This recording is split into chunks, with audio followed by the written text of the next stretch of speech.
തുരുതുരുതുരാ ചോദ്യങ്ങൾ ചോദിക്കും, അതിന് മറുപടി പറയും. അങ്ങ് പ്രതിപക്ഷത്തിരിക്കുമ്പോ ഇങ്ങനെയല്ലല്ലോ പറഞ്ഞത്. ഒരു ചിരിക്കുന്ന മുഖ്യമന്ത്രിയെ കണ്ടു എന്നുള്ളതാണ് ഞങ്ങളുടെ സന്തോഷം.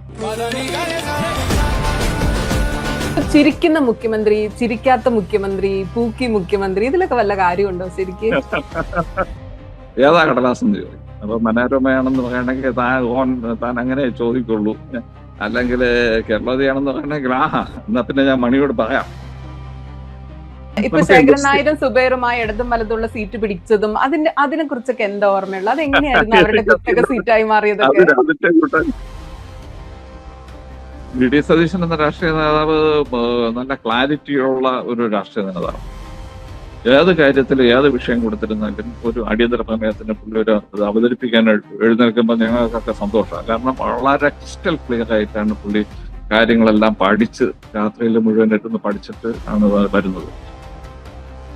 എന്ന് വെച്ചാൽ റിപ്പോർട്ട് ചെയ്ത വാർത്തകളെക്കാൾ കൂടുതൽ രഹസ്യങ്ങളും വാർത്തകളും ഒക്കെ ഇപ്പോഴും മനസ്സിലിരിക്കുകയാണല്ലേ? അതൊക്കെ ഒരു പുസ്തകമായിട്ട് എഴുതുവോ? നമസ്കാരം. ഇന്നത്തെ നമ്മുടെ അതിഥി മുതിർന്ന മാധ്യമ പ്രവർത്തകൻ BV പവനൻ സാറാണ്. നമുക്ക് അദ്ദേഹത്തോട് കുറച്ച് ആനുകാലിക വിഷയങ്ങളൊക്കെ സംസാരിക്കാം. സാർ, ഇന്നലെ സാറിന്റെ ഒരു ഫേസ്ബുക്ക് പോസ്റ്റ് 10 വർഷങ്ങൾക്ക് ശേഷം ഒരു മുഖ്യമന്ത്രിയുടെ മീഡിയ ബ്രീഫിംഗ് ഉണ്ടായതിനെ കുറിച്ചായിരുന്നു. എന്തുകൊണ്ടാണ് അങ്ങനെ ഒരു കുറിപ്പ് എഴുതാൻ തോന്നിയത്? കഴിഞ്ഞ ഒരു 10 വർഷത്തിന് ശേഷമാണ് നമ്മളിങ്ങനെ ഒരു ആഹ്ലാദകരമായിട്ടുള്ള ഒരു കാഴ്ച കാണുന്നത്. അന്ന് 10 വർഷത്തിന് മുമ്പ്, കഴിഞ്ഞ 10 വർഷവും ക്യാബിനറ്റിന് ശേഷമുള്ള ബ്രീഫിംഗ് ഉണ്ടാവാറില്ല. ഇത് കേരളത്തിന് മാത്രമായിട്ടുള്ള ഒരു പ്രത്യേകതയായിരുന്നു. എല്ലാ ദിവസവും ഈ ബുധനാഴ്ചകളിൽ മന്ത്രിസഭാ യോഗം നടത്തിയതിനു ശേഷം മുഖ്യമന്ത്രി എന്നെ നേരിട്ട് വന്ന് പത്രക്കാരോട് അന്നത്തെ തീരുമാനങ്ങൾ വിശദീകരിക്കുന്നതിനപ്പുറം അതിനകത്ത് മറ്റൊരു കാര്യമുണ്ട്. കാരണം അവര് ആനുകാലിക രാഷ്ട്രീയ കാര്യങ്ങളെല്ലാം പത്രക്കാർ ചോദിക്കും. പത്രക്കാരുടെ ശരിക്കും ഒരു വിചാരണയാണ് ഉണ്ടാവുന്നത്. അത് നേരിടുന്നതാണ് മുഖ്യമന്ത്രിയുടെ ഒരു കടമ. അത് വെല്ലുവിളിയാണ്. കാരണം അവര് തുരുതുരുതുരാ ചോദ്യങ്ങൾ ചോദിക്കും, അതിന് മറുപടി പറയും. അത് ഇഷ്ടമുള്ള ചോദ്യം വരും, ഇഷ്ടമില്ലാത്ത ചോദ്യം വരും. അതിനൊക്കെ നേരിടണം. പക്ഷെ അങ്ങനെ അതൊരു സൗന്ദര്യമായിരുന്നു ജനാധിപത്യത്തിന്റെ. അത് പക്ഷെ കേരളത്തിൽ മാത്രമേ ഉണ്ടായിരുന്നുള്ളൂ. കേന്ദ്രത്തിലെ പ്രധാനമന്ത്രിമാരാരും ക്യാബിനറ്റ് ബ്രീഫിംഗ് നടത്താറില്ല. പിന്നെ മറ്റ് സംസ്ഥാനങ്ങളിൽ എവിടെയെങ്കിലും നടത്തുന്നതായിട്ടും എനിക്കറിയില്ല. പക്ഷെ കേരളത്തില് അച്യുതമേനോന് ശേഷം അച്യുതമേനോനാണ് ആദ്യമായിട്ട് തുടങ്ങിയത്. അതിനുശേഷം എല്ലാ ബുധനാഴ്ചകളിലും പതിവായിട്ട് ഈ ക്യാബിനറ്റ് ബ്രീഫിംഗ് ഉണ്ടാവുമായിരുന്നു. പക്ഷേ ഇന്നലത്തെ ബ്രീഫിംഗിനെ എങ്ങനെയാ വിലയിരുത്തുന്നത്? ഇന്നലെ VD സതീശന്റെ ബ്രീഫിംഗിനെ ഇന്നലത്തെ ബ്രീഫിംഗ് പുള്ളി വളരെ സീസൺഡ് ആയിട്ടുള്ള ഒരു പൊളിറ്റീഷ്യൻ ആണെന്ന് തെളിയിച്ചു. വളരെ ഒരു മുഖ്യമന്ത്രിയായതിനു ശേഷം ആദ്യത്തെ അദ്ദേഹത്തിന്റെ മീഡിയ ക്യാബിനറ്റ് ബ്രീഫിംഗ് ആണ്, വിശദമായിട്ടുള്ള ബ്രീഫിംഗ് ആണ്. ഇതൊരു സ്പെഷ്യൽ ക്യാബിനറ്റ് ആയിരുന്നു. ഗവർണറുടെ നയപ്രഖ്യാപനത്തിന് മറുപടി അംഗീകാരം കൊടുക്കുന്നതിനുള്ള ഒരു മീറ്റിംഗ് ആയിരുന്നു. പക്ഷെ ഇവരുടെ മാധ്യമ പ്രവർത്തകരുടെ കുത്തിയുള്ള ചോദ്യങ്ങൾ വന്നു. പ്രധാനപ്പെട്ട ഇഷ്യൂസ്, ഇപ്പൊ കത്തി നിൽക്കുന്ന ഇഷ്യൂസ്, മുനമ്പം ഇഷ്യൂ വന്നു, മറ്റേ കുടിയൊഴിപ്പിക്കൽ ഇഷ്യൂ വന്നു. അത് ഗുരുവായൂര് അദ്ദേഹത്തിന്റെ സന്ദർശനത്തിന് തുടർന്നിട്ടുള്ള വിവാദം വന്നു. അതിനെല്ലാം നല്ല മെയ്വഴക്കത്തോടുകൂടി, അങ്ങനെയാണ് പറയുന്നത്, മെയ്വഴക്കത്തോടു കൂടിയുള്ള ഒരു മറുപടി വന്നു. ക്ലാരിറ്റിയോടുള്ള മറുപടി മാത്രമല്ല, ഒരു ചിരിക്കുന്ന മുഖ്യമന്ത്രിയെ കണ്ടു എന്നുള്ളതാണ് ഞങ്ങളുടെ സന്തോഷം. കഴിഞ്ഞ 10 വർഷത്തിനിടയിൽ അങ്ങനെ പത്രക്കാരുടെ ഇടയിലിരുന്ന് അദ്ദേഹം ആരും മുഖ്യമന്ത്രി ചിരിക്കാറില്ല. ഇങ്ങനെ പത്രക്കാർക്ക് അങ്ങനെ സ്വാതന്ത്ര്യത്തോടു കൂടി ചോദ്യങ്ങൾ ചോദിക്കാനുള്ള ഒരു അവസരം നേരത്തെ ഉണ്ടായിരുന്നില്ല. ഇപ്പൊ കഴിഞ്ഞ ദിവസം VD സതീശൻ്റെത് കണ്ടപ്പോ അങ്ങനെയാണ് തോന്നിയത്. പക്ഷെ അതിലെ മാധ്യമപ്രവർത്തകരുടെ കുത്തിയുള്ള ചോദ്യങ്ങൾ വന്നു എന്ന് പറഞ്ഞാൽ എനിക്ക് വിയോജിപ്പുണ്ട്. കാരണം ഇപ്പൊ മുനമ്പം വിഷയം സംസാരിച്ചു. അപ്പൊ മുനമ്പം വിഷയം സംസാരിച്ചപ്പോ ഇപ്പൊ പിണറായി വിജയനോടൊക്കെ ചോദിക്കുന്ന പോലെ, അല്ലെങ്കിൽ മറ്റു മുഖ്യമന്ത്രിമാരോട് ചോദിക്കുന്ന പോലെ ആരെങ്കിലും അഗ്രസീവായി ചോദിച്ചോ 10 മിനിറ്റ് കൊണ്ട് ഇത് പരിഹരിക്കാമെന്നല്ലേ പ്രതിപക്ഷ നേതാവായപ്പോ? അതിലൊന്നും അങ്ങനെ പിടിച്ചൊന്നും ആരും ചോദിക്കുന്നുണ്ടായിരുന്നില്ല. അതുപോലെ പെട്രോൾ വില വർധനയെ പറ്റി ജനറൽ ആയ ഒരു ക്വസ്റ്റ്യൻ ചോദിച്ചു. അദ്ദേഹം പറഞ്ഞ മറുപടി ഭയങ്കര വേഗായിരുന്നു. ഇത് കൂടിക്കൊണ്ടിരിക്കല്ലേ, അതങ്ങനെ നിൽക്കില്ലല്ലോ വില വർധന. അപ്പൊ എന്തുകൊണ്ടാണ് മാധ്യമ പ്രവർത്തകര് അങ്ങ് പ്രതിപക്ഷത്തിരിക്കുമ്പോ ഇങ്ങനെയല്ലല്ലോ പറഞ്ഞത്, സ്റ്റേറ്റിന് കിട്ടുന്ന നികുതി വേണ്ട, അതൊന്നും അങ്ങനെ ചോദിക്കുന്നില്ലല്ലോ ശരിക്ക്? വിചാരണ അല്ല അത് നടന്നില്ലല്ലോ. ഇപ്പൊ എനിക്ക് തോന്നുന്നത് ആദ്യത്തെ പത്രസമ്മേളനമല്ലേ അവർ വന്നിട്ട് എത്ര ഒരു ആഴ്ചയൊക്കെ അല്ലേ ആയുള്ളൂ, ഒന്നൊന്നര ആഴ്ചയായുള്ളൂ. ഒരു കൂളിംഗ് ടൈം അവർക്ക് കൊടുക്കണമല്ലോ. അത് കഴിഞ്ഞിട്ടല്ലേ പിന്നീട് നമുക്ക് ചോദിക്കാം. ഇപ്പൊ ഒരു തീരുമാനം എടുക്കേണ്ട സമയം ആയിട്ടുണ്ടോ? ആകെപ്പാടെ കുറച്ച് ദിവസം ആയിട്ടല്ലേ ഉള്ളൂ. അപ്പൊ മാത്രമല്ല ഈ സതീശൻ കൺവിൻസിങ് ആയിട്ടാണ് മറുപടി പറയുന്നത്. അപ്പൊ പിന്നെ അവർക്ക് അതുകൊണ്ടാണ് വിചാരണ ചോദിക്കാനൊരു ബുദ്ധിമുട്ടുണ്ട്. ഇല്ലാത്തെന്നാ കരുതുന്നത്, അതെ കൺവിൻസിങ് അതെ വളരെ ആയതുകൊണ്ടാണെന്ന് കൺവിൻസിങ് വിചാരിക്കുന്നു. ആയിട്ട് വളരെ കൺവിൻസിങ് ആയിട്ടും വളരെ യുക്തിഭദ്രമായിട്ടുമാണ് സംസാരിക്കുന്നത്. ഇപ്പോ ഈ ഗുരുവായൂരിന്റെ കാര്യത്തിൽ തന്നെ പുള്ളി ആ പറയുന്ന രീതിയുണ്ട്. ആ പക്ഷെ ഞാൻ പറയുന്നത് 10,000 അതാണ്, പറയുന്ന രീതിയും ചെയ്യുന്നതും തമ്മിൽ വളരെ വ്യത്യാസമുണ്ട്. നമ്മൾ കാണുന്ന ഫോട്ടോയില് സതീശൻ പറഞ്ഞ സാധനം അല്ല കാണുന്നത്. അപ്പോ മാധ്യമ അതെ അതെ പ്രവർത്തകർ ഇദ്ദേഹത്തിന്റെ ഇപ്പൊ നേരത്തെ പറഞ്ഞേ ചിരിക്കുന്ന മുഖ്യമന്ത്രിയെ കാണാൻ പറ്റി, ഇത് ഭയങ്കര അതെ ഹാപ്പി ആയിരുന്നു എന്ന്. അപ്പൊ അതെ മാധ്യമ അതായിരിക്കും പ്രവർത്തകര് ഈ തീർച്ചയായിട്ടും. ഹാപ്പിനെസ്സില് ക്രിട്ടിക്കൽ ക്വസ്റ്റ്യൻസും ക്രോസ് ചെയ്യുന്ന ചോദ്യങ്ങളും ചോദിക്കാതിരുന്നില്ലേ ശരിക്കും അല്ലേ? അല്ല അത് പുള്ളിയുടെ ഒരു കൗശലവും കൂടെയാണ്. പക്ഷേ കുഴപ്പമൊന്നുമില്ല. എനിക്ക് തോന്നുന്നത് അടുത്ത ദിവസങ്ങളിലൊക്കെ ഈ അടുത്ത് വീണ്ടും എപ്പോഴും ഇനി കാണാൻ പറ്റുമല്ലോ. അപ്പൊ അടുത്ത ദിവസങ്ങളിൽ മാധ്യമപ്രവർത്തകർ കൂടുതൽ പോയിന്റഡ് ആയിട്ടുള്ള ചോദ്യങ്ങൾ ചോദിച്ചേക്കാം. പ്രതിപക്ഷത്ത് നിന്ന് വരുന്ന പത്രപ്രവർത്തകരായിരിക്കും കൂടുതൽ ചോദ്യങ്ങൾ സാധാരണ ചോദിക്കുന്നത്. അപ്പൊ അവര് മറ്റേ ജനറൽ മീഡിയയിലുള്ളവരും ചോദിക്കാറുണ്ട്, നന്നായിട്ട് ചോദിക്കാറുണ്ട്. അപ്പൊ അങ്ങൊരു ഞാനൊക്കെ മുതിർന്ന ഉണ്ടായിരുന്ന മാധ്യമ സമയത്ത് പ്രവർത്തകനാണ്, ഒരു പൊളിറ്റിക്കൽ ജേർണലിസ്റ്റ് ആണ്. അപ്പൊ എത്രയോ കാലം പ്രിന്റ് പത്രത്തിൽ ജോലി ചെയ്ത ആളാണ്. ഇപ്പൊ പിണറായി വിജയൻ ബ്രീഫിംഗ് ഇല്ലായിരുന്നു, പക്ഷെ വാർത്താക്കുറിപ്പായിട്ട് നമുക്ക് ആ സാധനം കിട്ടുമായിരുന്നു. ഇന്നലെ സതീശൻ നേരിട്ട് നടത്തി. ഒരു റിപ്പോർട്ടിങ്ങില് പ്രിന്റ് റിപ്പോർട്ടിങ്ങിൽ എന്തെങ്കിലും വ്യത്യാസമുണ്ടോ രണ്ടും തമ്മിൽ ഇന്ന് പത്രം അച്ചടിച്ചു വരുമ്പോ? അല്ല തീർച്ചയായിട്ടും വ്യത്യാസം ഉണ്ടാകും. കാരണം പത്രക്കുറിപ്പാകുമ്പോൾ അവർക്ക് പറയേണ്ട കാര്യങ്ങൾ മാത്രമേ അതിനകത്ത് ഉണ്ടാവുള്ളൂ. ഒന്നോ രണ്ടോ വരിയിൽ പറയേണ്ട കാര്യം നമുക്ക് അങ്ങോട്ട് തിരിച്ച് എന്തെങ്കിലും ചോദിക്കുകയോ അല്ലെങ്കിൽ ഗവൺമെന്റിന്റെ ഒരു പൂർണ്ണമായിട്ടുള്ള ഒരു വേർഷൻ കിട്ടുകയോ ചെയ്യില്ല അതിനകത്ത്. നമുക്ക് ഏകപക്ഷീയമാണല്ലോ പത്രക്കുറിപ്പാകുമ്പോൾ. അതിനകത്ത് നമുക്ക് അങ്ങോട്ട് ചോദിക്കാനുള്ള സ്കോപ്പ് ഇല്ല. പക്ഷേ മാറ്റർ ഓഫ് ഫാക്ട് മാത്രമായിരിക്കില്ല. ഗവൺമെന്റിന് ഒളിച്ചു വെക്കേണ്ടത് ഒളിച്ചു വെച്ചിട്ട് അവർക്ക് പുറത്ത് പറയേണ്ട കാര്യം മാത്രമായിരിക്കും പത്രക്കുറിപ്പ് വരുന്നത്. പക്ഷെ ഒരു നേരിട്ട് പത്രസമ്മേളനം വരികയാണെങ്കിൽ നമുക്ക് ഈ ഒളിച്ചു വെക്കുന്ന കാര്യത്തെക്കുറിച്ച് നേരത്തെ സുനിത പറഞ്ഞതുപോലെ പോയിന്റഡ് ആയിട്ട് ചോദിക്കാൻ പറ്റും. മറ്റത് പക്ഷെ ഇന്നലെ അത് ചോദിക്കാനുള്ള ഉണ്ടായില്ല സ്കോപ്പ് ഇല്ല. അല്ലെ? അതാണ് ഇന്നലെ അങ്ങനെ ഉണ്ടായോ? അല്ല ഇന്നലത്തെ ആദ്യത്തെ തുടക്കത്തിന്റെ ഒരു ഇതാണ്. പക്ഷെ മാത്രമല്ല ഞാൻ നേരത്തെ പറഞ്ഞല്ലോ, ഒരു ഗവൺമെന്റ് ഫംഗ്ഷൻ ചെയ്ത് തുടങ്ങുന്നതേ ഉള്ളൂ. സെക്രട്ടറിമാരായിട്ടില്ല, അവരുടെ മറ്റു കാര്യങ്ങളായിട്ടില്ല. എല്ലാവരുടെയും വകുപ്പ് വിഭജനം കഴിച്ചിട്ട് തന്നെ പ്രോസസ് ആയതുള്ളൂ. ആ ദിവസത്തിനുള്ളിൽ അവർക്ക് എനിക്ക് തോന്നുന്നത് ആ ദിവസത്തിനുള്ളിൽ പുള്ളിക്ക് പറയാവുന്ന മാക്സിമം പറഞ്ഞിട്ടുണ്ടെന്ന് എനിക്ക് തോന്നുന്നു. അതുകൊണ്ടായിരിക്കും. അല്ലാതെ ഇപ്പൊ തന്നെ നമുക്ക് ടാക്സ് കുറയ്ക്കണമെന്ന് അത് പുള്ളി പറഞ്ഞല്ലോ. ഞങ്ങൾ അതിനെക്കുറിച്ച് പഠിച്ചുകൊണ്ടിരിക്കുകയാണ്. അത്രേ ഈ സമയത്ത് പറയാൻ കഴിയുള്ളൂ. ഇപ്പൊ ഒരു ചിരിക്കുന്ന മുഖ്യമന്ത്രി, ചിരിക്കാത്ത മുഖ്യമന്ത്രി, പൂക്കി മുഖ്യമന്ത്രി, ഇതിലൊക്കെ വല്ല കാര്യമുണ്ടോ ശരിക്ക്? അതിനകത്തൊന്നും കാര്യമൊന്നുമില്ല. ഒരു പ്ലസന്റ് ആയിട്ടുള്ള ഒരു മുഖം ഉണ്ടാവുന്നത് കാഴ്ചക്കാർക്ക് ഒരു ഒരു ഒരു സുഖം, മേന്മയുണ്ടെന്ന്, പിന്നെ അത് ഒരു സുഖമുണ്ട്. അത്രേ ഉള്ളൂ. ബാക്കിയുള്ളവർക്ക് ഒരു കംഫർട്ട് ഉണ്ട്. ഒരു കംഫർട്ട് ഉണ്ട്. പക്ഷെ ഭയങ്കര ഈ ഹാർഡായിട്ടുള്ള മുഖ്യമന്ത്രിമാര് ഉണ്ടായിട്ടുണ്ടല്ലോ കേരളത്തില്. VS അത്ര അങ്ങനെ എല്ലായ്പ്പോഴും ചിരിച്ചു കളിച്ച് നിൽക്കുന്ന ആളായിരുന്നില്ല. പക്ഷെ VSനെ ഇഷ്ടമായിരുന്നു, പത്രക്കാർക്ക് ഇഷ്ടമായിരുന്നു, നാട്ടുകാർക്ക് ഇഷ്ടമായിരുന്നു. അതിന് മുമ്പ് നോക്കുകയാണെങ്കിൽ നമ്മുടെ അച്യുതാനന്ദന്റെ ഞാൻ റിപ്പോർട്ട് ചെയ്തിട്ടില്ല, എനിക്ക് അറിയില്ല. അദ്ദേഹവും ഗൗരവക്കാരനായിരുന്നു. പിന്നീട് ആന്റണി അങ്ങനെ ചിരിക്കുകയും ഇതൊന്നും ഉണ്ടാവില്ലല്ലോ. JK ആന്റണി അദ്ദേഹം വളരെ മാറ്റർ ഓഫ് ഫാക്ടിലാണ് സംസാരിക്കുന്നത്. അളന്ന് തൂക്കി ഒരു വാക്ക് പോലും കൂടുതൽ വരാതെ സംസാരിക്കുന്നത്. ഇതേപോലെ ഇപ്പൊ ഓരോ കളിവരാനൊന്നും മുഖ്യമന്ത്രിമാരെ പറ്റി പറയുകയാണെങ്കിൽ ഏറ്റവും ആദ്യം റിപ്പോർട്ട് ചെയ്തത് ആരുടെ ബ്രീഫിംഗ് ആയിരുന്നു? ഞാന് ആദ്യം EK നായനാരുടെ 1980 ഞാൻ ശരിക്കും പ്രസ് ക്ലബിൽ ജേർണലിസം പഠിക്കാൻ ചെല്ലുമ്പോഴാണ് അന്ന് ഞാൻ അവിടെ ഒരു ചെറിയ പത്രത്തില് ഇത് ജോലിയും കൂടെ ഉണ്ടായിരുന്നു. രണ്ടും കൂടെ ഒന്നിച്ചാണ്, പഠനവും ജോലിയും ഒന്നിച്ചായിരുന്നു. അപ്പോഴും കേരള അപ്പൊ കൗമുദി അത് തന്നെയായിരുന്നോ? അത് കേരള അല്ല കൗമുദിയല്ല? കേരളത്തിലല്ല, അത് തെക്കൻ കാറ്റെന്ന് പറഞ്ഞിട്ടൊരു പത്രമായിരുന്നു. അത് അന്ന് CPM-ന്റെ ഒരു തീപ്പൊരി നേതാവ് ഉണ്ടായിരുന്നു, സഹദേവൻ എന്ന് പറയും. അപ്പൊ അദ്ദേഹത്തിന്റെ ഒരു പത്രമായിരുന്നു, വലിയ നേതാവായിരുന്നു അദ്ദേഹത്തിന്റെ. പക്ഷെ ചെറിയ പത്രമാണെങ്കിലും വലിയ പ്രതിഷ്ഠയാണ്. ചെറിയ അമ്പലത്തിൽ വലിയ പ്രതിഷ്ഠ എന്ന് പറയുന്നത്. അപ്പൊ അവിടെ ഒരു ഗുണമുണ്ടായത്, ഞാൻ ചെല്ലുമ്പോൾ ഞങ്ങൾ 2-3 പേര് മാത്രമേ എല്ലാത്തിനും കൂടെ ഉണ്ടായിരുന്നുള്ളൂ. അപ്പൊ എനിക്ക് ഡയറക്റ്റ് ആയിട്ട് പുള്ളി അക്രഡിറ്റേഷൻ തന്നു. അപ്പൊ അങ്ങനെ എനിക്ക് തുടക്കത്തിൽ തന്നെ ക്യാബിനറ്റ് ബ്രീഫിങ്ങിനും മറ്റും ഒക്കെ പോകാനുള്ള ഒരു അവസരം കിട്ടി. അതെനിക്ക് പിന്നീട് ഒരുപാട് ഗുണം ചെയ്തു. അങ്ങനെയാണ് ഞാൻ നേരെ കൊച്ചുകുട്ടിയായിരുന്നപ്പോ, അത്ര 21 വയസ്സായിരുന്നപ്പോ തന്നെ ക്യാബിനറ്റ് ബ്രീഫിങ്ങിന് പോയിട്ടുണ്ടായിരുന്നു. അന്ന് കെ നായനാരായിരുന്നു. ഇപ്പോഴത്തെ പോലെ വലിയൊരു ഈ പത്ത് PRDക്ക് ഒരു ചേമ്പറോ ഒന്നുമില്ല.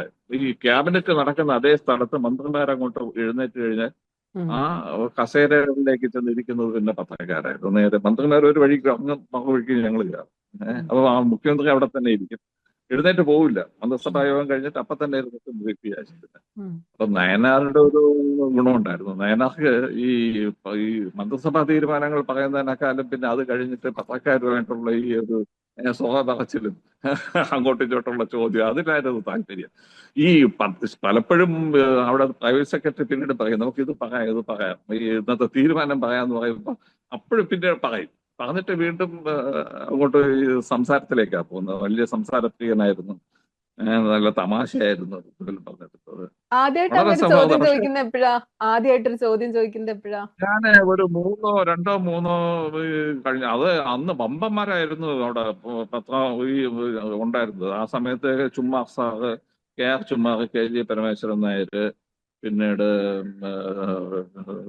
ജോൺ സാർ, ടൈംസ് ഓഫ് ഇന്ത്യയുടെ ജോൺ സാർ, അങ്ങനെയൊക്കെ പറഞ്ഞിട്ട് വലിയ KC സെബാസ്റ്റ്യൻ, ഇങ്ങനെയൊക്കെ പറഞ്ഞിട്ടുള്ള വലിയ ജേർണലിസ്റ്റുകളാണ്.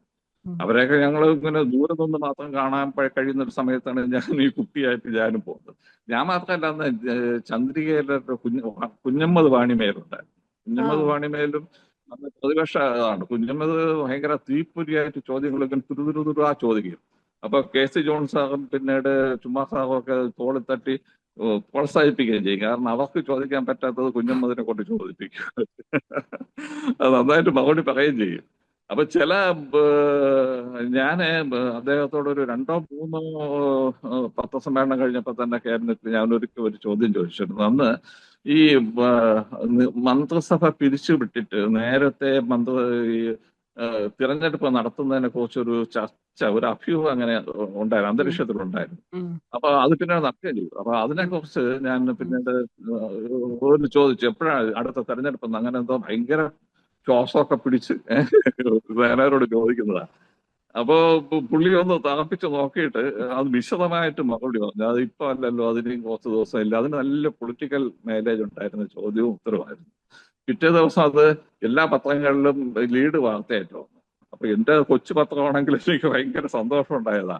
കാരണം ഞാൻ ചോദിച്ച ഒരു ചോദ്യത്തിന് പിറ്റേ ദിവസം എല്ലാ പത്രങ്ങളും വലിയ ഇത് കൊടുത്തു, അതിന്റെ വാർത്തയായിട്ട് കൊടുത്തു എന്നുള്ളതും. അത് മാത്രമല്ല, എനിക്ക് പത്രക്കാരൊക്കെ ഈ സാറും സുമാ സാറും പരമേശ്വരൻ കരിയൊക്കെ എന്നെ തോളിൽ തട്ടി അഭിനന്ദിക്കുകയും പിന്നെ എന്നെയും കൂടെ കൊണ്ടുപോവുകയൊക്കെ ചെയ്യുന്നു. അങ്ങനെ എന്നെ തിരിച്ചറിയാൻ പറ്റുന്ന അറിഞ്ഞ ഒരു ഇതും കൂടെ ആയിരുന്നു.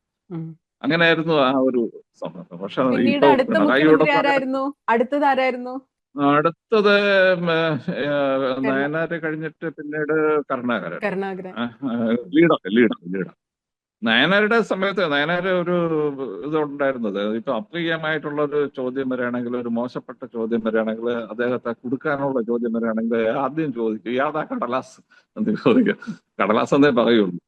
ന്യൂസ് പേപ്പറിന്റെ മലയാളമല്ലേ കടലാസ്. അപ്പൊ അതേ പറയുള്ളൂ, ഏതാ കടലാസ് എന്ന് ചോദിക്കും. അപ്പൊ മനോരമയാണെന്ന് പറയുകയാണെങ്കിൽ താൻ അങ്ങനെ ചോദിക്കുള്ളൂ. അല്ലെങ്കിൽ കേരളതയാണെന്ന് പറയണമെങ്കിൽ എന്നാ പിന്നെ ഞാൻ മണിയോട് പറയാം എന്നൊക്കെ പറഞ്ഞ് വിരട്ടുകയും ചെയ്യും കേട്ടോ. അങ്ങനെയൊക്കെ ഉണ്ട്. അത് പക്ഷേ ഇതിന്റെ തമാശയുടെ ഇടയിൽ അങ്ങ് പോകും. ചിലപ്പോൾ ഭയങ്കരമായിട്ട് പത്രക്കാരോട് ഒരിക്കലേ പത്രക്കാര് പൈസ കിട്ടിയാൽ നക്കും എന്ന് വരെയൊക്കെ പറഞ്ഞിരുന്നു. അന്ന് വലിയ പ്രതിഷേധമൊന്നും ഉണ്ടായില്ല. അതെല്ലാവരും അങ്ങ് ചിരിച്ച് അതിന്റെ കൂടെ അങ്ങ് പോവുകയുണ്ടായിരുന്നു. അത്രത്തോളമൊക്കെ പറയും. പക്ഷെ അതിന്റെ ഒരു അദ്ദേഹം ഈ നായനാരുടെ ഒരു നർമ്മബോധം മാത്രമല്ല, അദ്ദേഹത്തിന്റെ മനസ്സിന്റെ ഒരു കളങ്കമില്ലായ്മ ഉണ്ട്. അങ്ങനെ എല്ലാവർക്കും ഒരു തോന്നലുണ്ടായിരുന്നു. അതുകൊണ്ട് ആരും അതിനകത്ത് അങ്ങനെ അല്ല, ഒരു അപ്പൊ എന്താ അപ്പൊ ഈ ചിരിക്കും തമാശ പറയും ചെയ്യണവർക്ക് എന്തും പറയാന്നാണോ?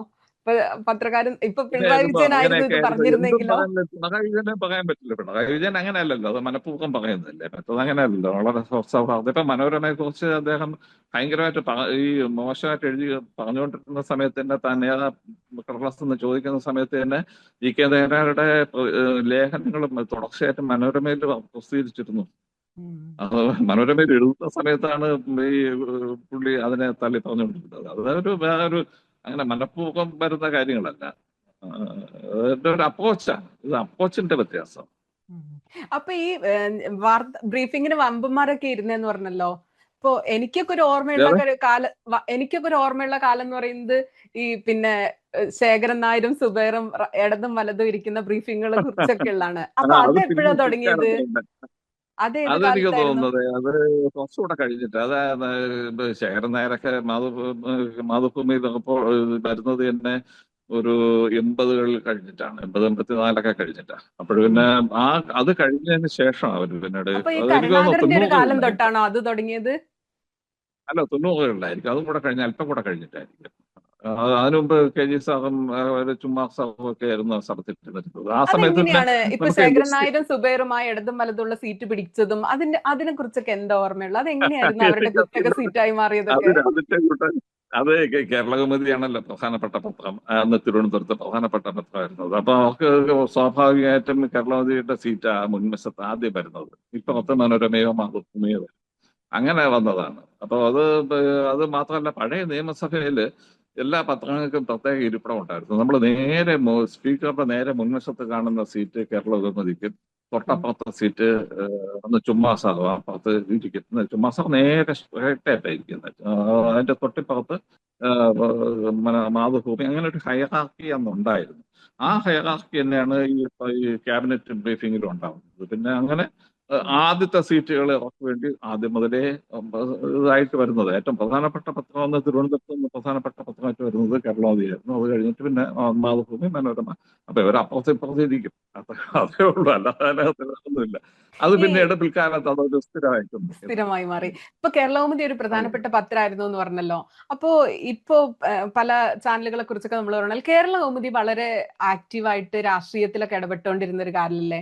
ഇപ്പോ അച്യുതാനന്ദന്റെ ഒക്കെ പല വിഷയങ്ങൾ, പാലക്കാട് സമ്മേളനം, മലപ്പുറം സമ്മേളനം ഒക്കെ നടക്കുമ്പോൾ BC ജോജോയെ കുറിച്ചൊക്കെ കേട്ടിട്ടുണ്ട്. BC ജോജോ ഒക്കെ രാഷ്ട്രീയത്തിൽ ഇടപെടുന്നു എന്നൊക്കെ. അപ്പോ ജേർണലിസ്റ്റുകളും ഒരു പത്രം ഒരു ആക്റ്റീവായിട്ട് പൊളിറ്റിക്സിൽ ഇടപെട്ടത് ആ കാലത്താണോ? കേരളകൗമുദിയുടെ ഒരു പൊളിറ്റിക്കൽ ഗെയിം എന്തായിരുന്നു?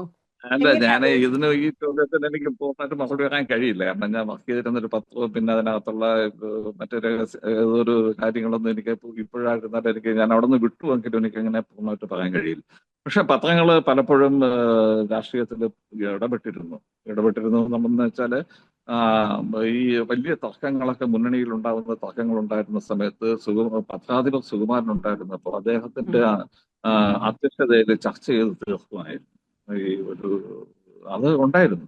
പിന്നെ ചുമ്മാ സാറ് തന്നെ പലപ്പോഴും രാഷ്ട്രീയത്തിൽ UDFന്റെ രാഷ്ട്രീയത്തിനകത്ത്, അന്ന് UDF അല്ല കോൺഗ്രസ് മുന്നണി, അവരുടെ അതിനകത്ത് ഇടപെടുമായിരുന്നു. അതൊക്കെ മുമ്പേ സംഭവിച്ചിരുന്നതാണ്, കാലാകാലങ്ങളായിട്ട് സംഭവിച്ചിരുന്നതാണ്. പക്ഷേ അതിന് എല്ലാത്തിനും ഒരു പരിധിയുണ്ട്. പരിധിക്കകത്ത് അപ്പുറത്തേക്ക് പോകില്ല. ഇപ്പൊ വലിയൊരു തർക്കം നടക്കുമ്പോൾ അങ്ങനെയൊക്കെ ഒരു കാര്യങ്ങളാണ്, അല്ലാതെ പിന്നെ ഡിക്റ്റേറ്റ് ചെയ്യുന്ന ഒരു രീതി ഉണ്ടായിട്ടില്ല. പ്രിന്റ് പിന്നെ പത്രങ്ങളെ എത്രത്തോളം ഇൻഫ്ലുവൻഷ്യൽ ആയിരുന്നു ആ കാലത്ത്? ഇപ്പോ ഒരു തെരഞ്ഞെടുപ്പിന്റെ റിസൾട്ടിനെയൊക്കെ സ്വാധീനിക്കാൻ മാത്രം ശക്തി അവരുടെ ലീഡ് സ്റ്റോറിക്കൊക്കെ ഉണ്ടായിരുന്നില്ല. ഇപ്പൊ തെരഞ്ഞെടുപ്പുകളോട് അടുപ്പിച്ച് ഒരാഴ്ച ഇറങ്ങുന്ന പത്രങ്ങൾ, മനോരമ ഇറങ്ങുമ്പോ, മാതൃഭൂമി ഇറങ്ങുമ്പോ, ഇപ്പൊ കരുണാകരന്റെ ഒക്കെ വിഷയങ്ങളിലൊക്കെ അങ്ങനെ താഴെ എനിക്ക് ഇറക്കാനൊക്കെ എനിക്ക് മാത്രം പവർഫുൾ അതിനകത്ത് ആയിരുന്നോ? എനിക്ക് അതിനകത്ത് എനിക്ക് ഒരു വിയോജിപ്പ് പണ്ട് മുതലേ ഉണ്ട്. ഇതിപ്പോ നമ്മൾ പൊതുവെ വിചാരിക്കുന്നതാണ് ഇപ്പൊ പ്രിന്റ് മീഡിയക്കും പത്രങ്ങൾക്കും അവരാണ് ഡിസിഷൻ എടുക്കുന്നതെന്ന്. ശരിക്കും അങ്ങനെയല്ല. ഡിസിഷൻ എടുക്കുന്നത് പലപ്പോഴും ജനങ്ങൾ തന്നെയാണ്. ഈ ബംഗിൽ ഈ ഇടതുമുന്നണിയെയും CPM-നെയും കഠിനമായി എതിർത്തിരുന്നു ഇവിടുത്തെ പോപ്പുലർ എല്ലായിട്ടുള്ള എല്ലാ പത്രങ്ങളും. എന്നിട്ടും CPM-ഉം കമ്മ്യൂണിസ്റ്റ് പാർട്ടിയും പലതവണ അധികാരത്തിൽ വന്നിട്ടുണ്ട്. അപ്പോൾ അങ്ങനെയാണെങ്കിൽ പിന്നെ അവർ ഒരിക്കലും അധികാരത്തിൽ വരാൻ പാടില്ലായിരുന്നു. അത്രത്തോളം എതിർത്തിട്ടുണ്ടായിരുന്നു. ഈ വിമോചന സമരകാലത്ത് എല്ലാ പത്രങ്ങളും അന്നത്തെ ഇടതുമുന്നണിക്ക് ഇതായിട്ട് ഓപ്പണായിട്ട് പുറത്തു വന്നിട്ടുണ്ടായിരുന്നു. അന്ന് കേരളകൗമുദി മാത്രമാണ് ഒരു ഡിഫറെന്റ് ആയിട്ടൊരു സ്റ്റാൻഡ് എടുത്തിരുന്നത്. പക്ഷെ അതിനെ തുടർന്ന് പിന്നീട് പല തെരഞ്ഞെടുപ്പുകൾ നോക്കിയാലും നമുക്ക് മനസ്സിലാവും. നമുക്ക് ഇപ്പോ ഈ പത്രങ്ങൾ മാത്രം എഴുതിയതുകൊണ്ട് മാത്രം ജനങ്ങളെ ധരിപ്പിക്കാൻ കഴിയില്ല. അത് ഇപ്പോഴും അത് തന്നെയാണ്. പിണറായിയുടെ സമയത്തും ഞാൻ പറയുന്നത് തന്നെയാണ്. PR വർക്കും ഭയങ്കരമായിട്ടുള്ള PR വർക്കും പിന്നെ മറ്റ് എല്ലാ കാര്യങ്ങളും ഉണ്ടായിട്ടും ജനം നേരെ തിരിച്ചാണ് ചിന്തിച്ചത്. അപ്പൊ അത് ജനങ്ങൾക്ക് എല്ലാം തിരിച്ചറിയാൻ കഴിയും. പക്ഷെ പത്രങ്ങൾ എന്ത് ജനങ്ങളുടെ പറഞ്ഞിട്ടുണ്ടെങ്കിലും ഇൻഫ്ലുവൻസ് ചെയ്യാൻ പറ്റില്ലേ മാധ്യമങ്ങൾക്ക്? പറ്റും, ഒരു പരിധി വരെ പറ്റുമെന്നേ ഉള്ളൂ. ഞാൻ പറയുന്നത് എപ്പോഴും അത് അങ്ങനെ അവരാണ് എല്ലാ കാര്യങ്ങളും തീരുമാനിക്കുന്നതല്ല. ഉം. പക്ഷെ ജനങ്ങൾക്ക് അത് തിരിച്ചറിയാൻ കഴിയുന്നുണ്ട്. എനിക്കത് പലപ്പോഴും അറിയാൻ പറ്റും. നമ്മൾ ഒരു ക്യാമ്പയിനായിട്ട് ചിലരെ ജയിപ്പിക്കാൻ വേണ്ടി ഉം. ചില പത്രങ്ങളും ഉം. ചില പത്രങ്ങൾ ഭയങ്കര ഉം. ശ്രമിക്കാറുണ്ട്.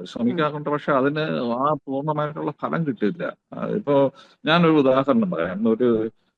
നീലലോഹിതദാസ് നാടാര് വിമൻ ഗോവിന്ദൻ നായരും തിരുവനന്തപുരത്ത് മത്സരിക്കുന്ന ലോക്സഭാ തെരഞ്ഞെടുപ്പിൽ മത്സരിച്ച ഒരു ഇലക്ഷൻ ഉണ്ടായിരുന്നു.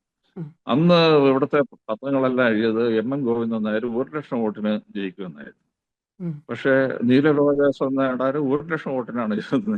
എം ഗോവിന്ദൻ നായർ 1,00,000 വോട്ടിനാണ് പരാജയപ്പെട്ടു പോയത്. കൃത്യം അതേപോലെ നേരെ തിരിച്ച പത്രങ്ങൾ എഴുതുന്നതിന് നേരെ തിരിച്ച് ഉണ്ടായിട്ടുള്ള എത്രയോ സംഭവങ്ങൾ ഉണ്ടായിട്ടുണ്ട്. അതുകൊണ്ട് അതേസമയം ഈ ഒരു പബ്ലിക് ഒപ്പീനിയൻ ഒരു ലാർജ് സമയത്ത് പബ്ലിക് ഒപ്പീനിയൻ രൂപപ്പെടുന്നതിന് പത്രങ്ങൾ സഹായിക്കുന്നുണ്ട്.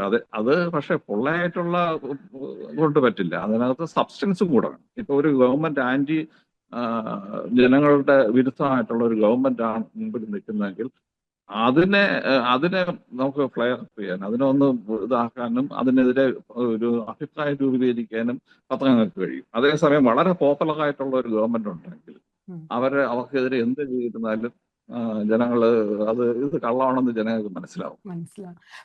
ഈ ഉണ്ടാകുന്ന ഒരു പിണറായി വിജയൻ മീഡിയ ബ്രീഫിംഗ് നടത്താതിരുന്നല്ലോ 10 കൊല്ലം.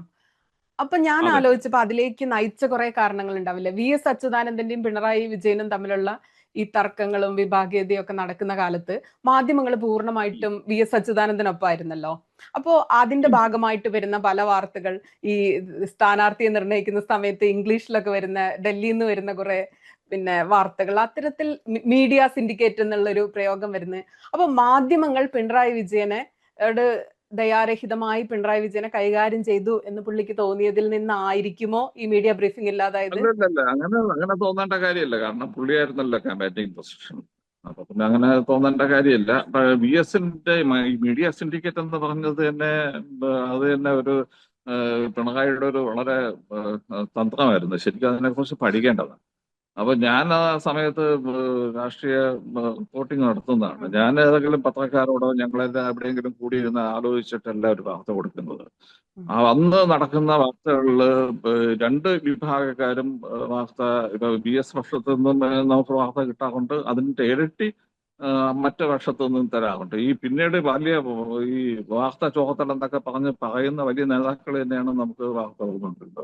അപ്പൊ അതുകൊണ്ട് അപ്പൊ ഇവര് ചെയ്തത് VSന്റെ സമയത്ത് മീഡിയ സിൻഡിക്കേറ്റ് എന്ന് പറയുന്ന ഒരു പദം കൊണ്ടുവന്നത് തന്നെ അതൊരു ഒരു സ്ട്രാറ്റജി ആയിരുന്നു. അതിന്റെ കാരണം തന്നെ VSന്റെ അനുകൂലമായിട്ട് വരുന്ന വാർത്തകളുടെ വിശ്വാസ്യത തകർക്കുക എന്നുള്ളതായിരുന്നു. അതിനുള്ള വളരെ കൗശലകരമായിട്ടുള്ള ഒരു പ്രയോഗമായിരുന്നു ഈ പിണറായി വളരെ കേരളം കണ്ട ഏറ്റവും വലിയ കൗശലക്കാരനായിരുന്നു. വളരെ മൂർച്ചയുള്ള രാഷ്ട്രീയ നേതാവാണ് അദ്ദേഹം. വളരെ അളന്ന് കുറച്ച് കാര്യങ്ങൾ നടത്താൻ കഴിയുന്ന പ്രാപ്തിയുള്ള ആളാണ് അദ്ദേഹം. ഈ വാർത്തകളുടെ വിശ്വാസ്യത തകർക്കണം. VSന്റെ വാർത്തകൾ ആ വാർത്തകളുടെ വിശ്വാസ്യത തകർക്കുന്നതിന് വേണ്ടി രൂപപ്പെടുത്തിയവരാണ്. ആ ഘട്ടം കഴിഞ്ഞപ്പോൾ ആ പ്രയോഗം നിന്നു പോവുകയും ചെയ്തല്ലോ. ഇപ്പൊ പറയുന്നില്ലല്ലോ മീഡിയ സിൻഡിക്കേറ്റ്. അല്ലെങ്കിൽ ഇപ്പൊ നമ്മൾ ഈ സമയത്ത് പറയാമായിരുന്നല്ലോ UDFന് അനുകൂലമായിട്ട് VD സതീശന് വേണ്ടിയുള്ള, അല്ലെങ്കിൽ ആ സമയത്ത് പിണറായിക്കെതിരെ ഇപ്പൊ ഈ പിണറായി സർക്കാരിനെതിരെ ഒരുപാട് വാർത്തകളും ഒരു ക്യാമ്പയിൻ പോലെ പത്രങ്ങൾ കൊണ്ടുവന്നല്ലോ. അതിന് അപ്പോഴും മീഡിയ സിൻഡിക്കേറ്റ് എന്ന് പറഞ്ഞില്ല. അതിനൊരു ലിമിറ്റഡ്, മീഡിയ സിൻഡിക്കേറ്റ് എന്ന് പറയുന്ന വാക്കിന് ഒരു ലിമിറ്റഡ് പർപ്പസ്, ഒരു സ്കോപ്പും മാത്രമേ ഉണ്ടായിരുന്നു. അത് VSന് അനുകൂലമായിട്ട് വരുന്ന, അല്ലെങ്കിൽ VSന്റെ വരുന്ന വാർത്തകളുടെ വിശ്വാസ്യത താക്കുക മാത്രമല്ല, അവരുടെ അണികൾക്കിടയിലും അത് വലിയ പ്രചാരം കിട്ടി. പത്രക്കാരെല്ലാം കൂടെ ഈ പ്രസ് ക്ലബിൽ ഇരുന്ന് കള്ളു കുടിച്ചിട്ട് ഇന്ന് ഇന്നാക്കിട്ട് താങ്ങാമെന്ന് പറഞ്ഞ് അങ്ങനെയാണെന്ന് പാവപ്പെട്ട എത്രയോ ഇവര് വിശ്വസിച്ചിരുന്നു. ഇപ്പോഴും വിശ്വസിക്കുന്നുണ്ട് ഈ CPM അണികള്. അതൊരു നല്ല കൗശലമായിട്ടുള്ള ഒരു പൊളിറ്റിക്കൽ മൂവാണ് ആയിട്ടാണ് ഞാൻ കണ്ടത്.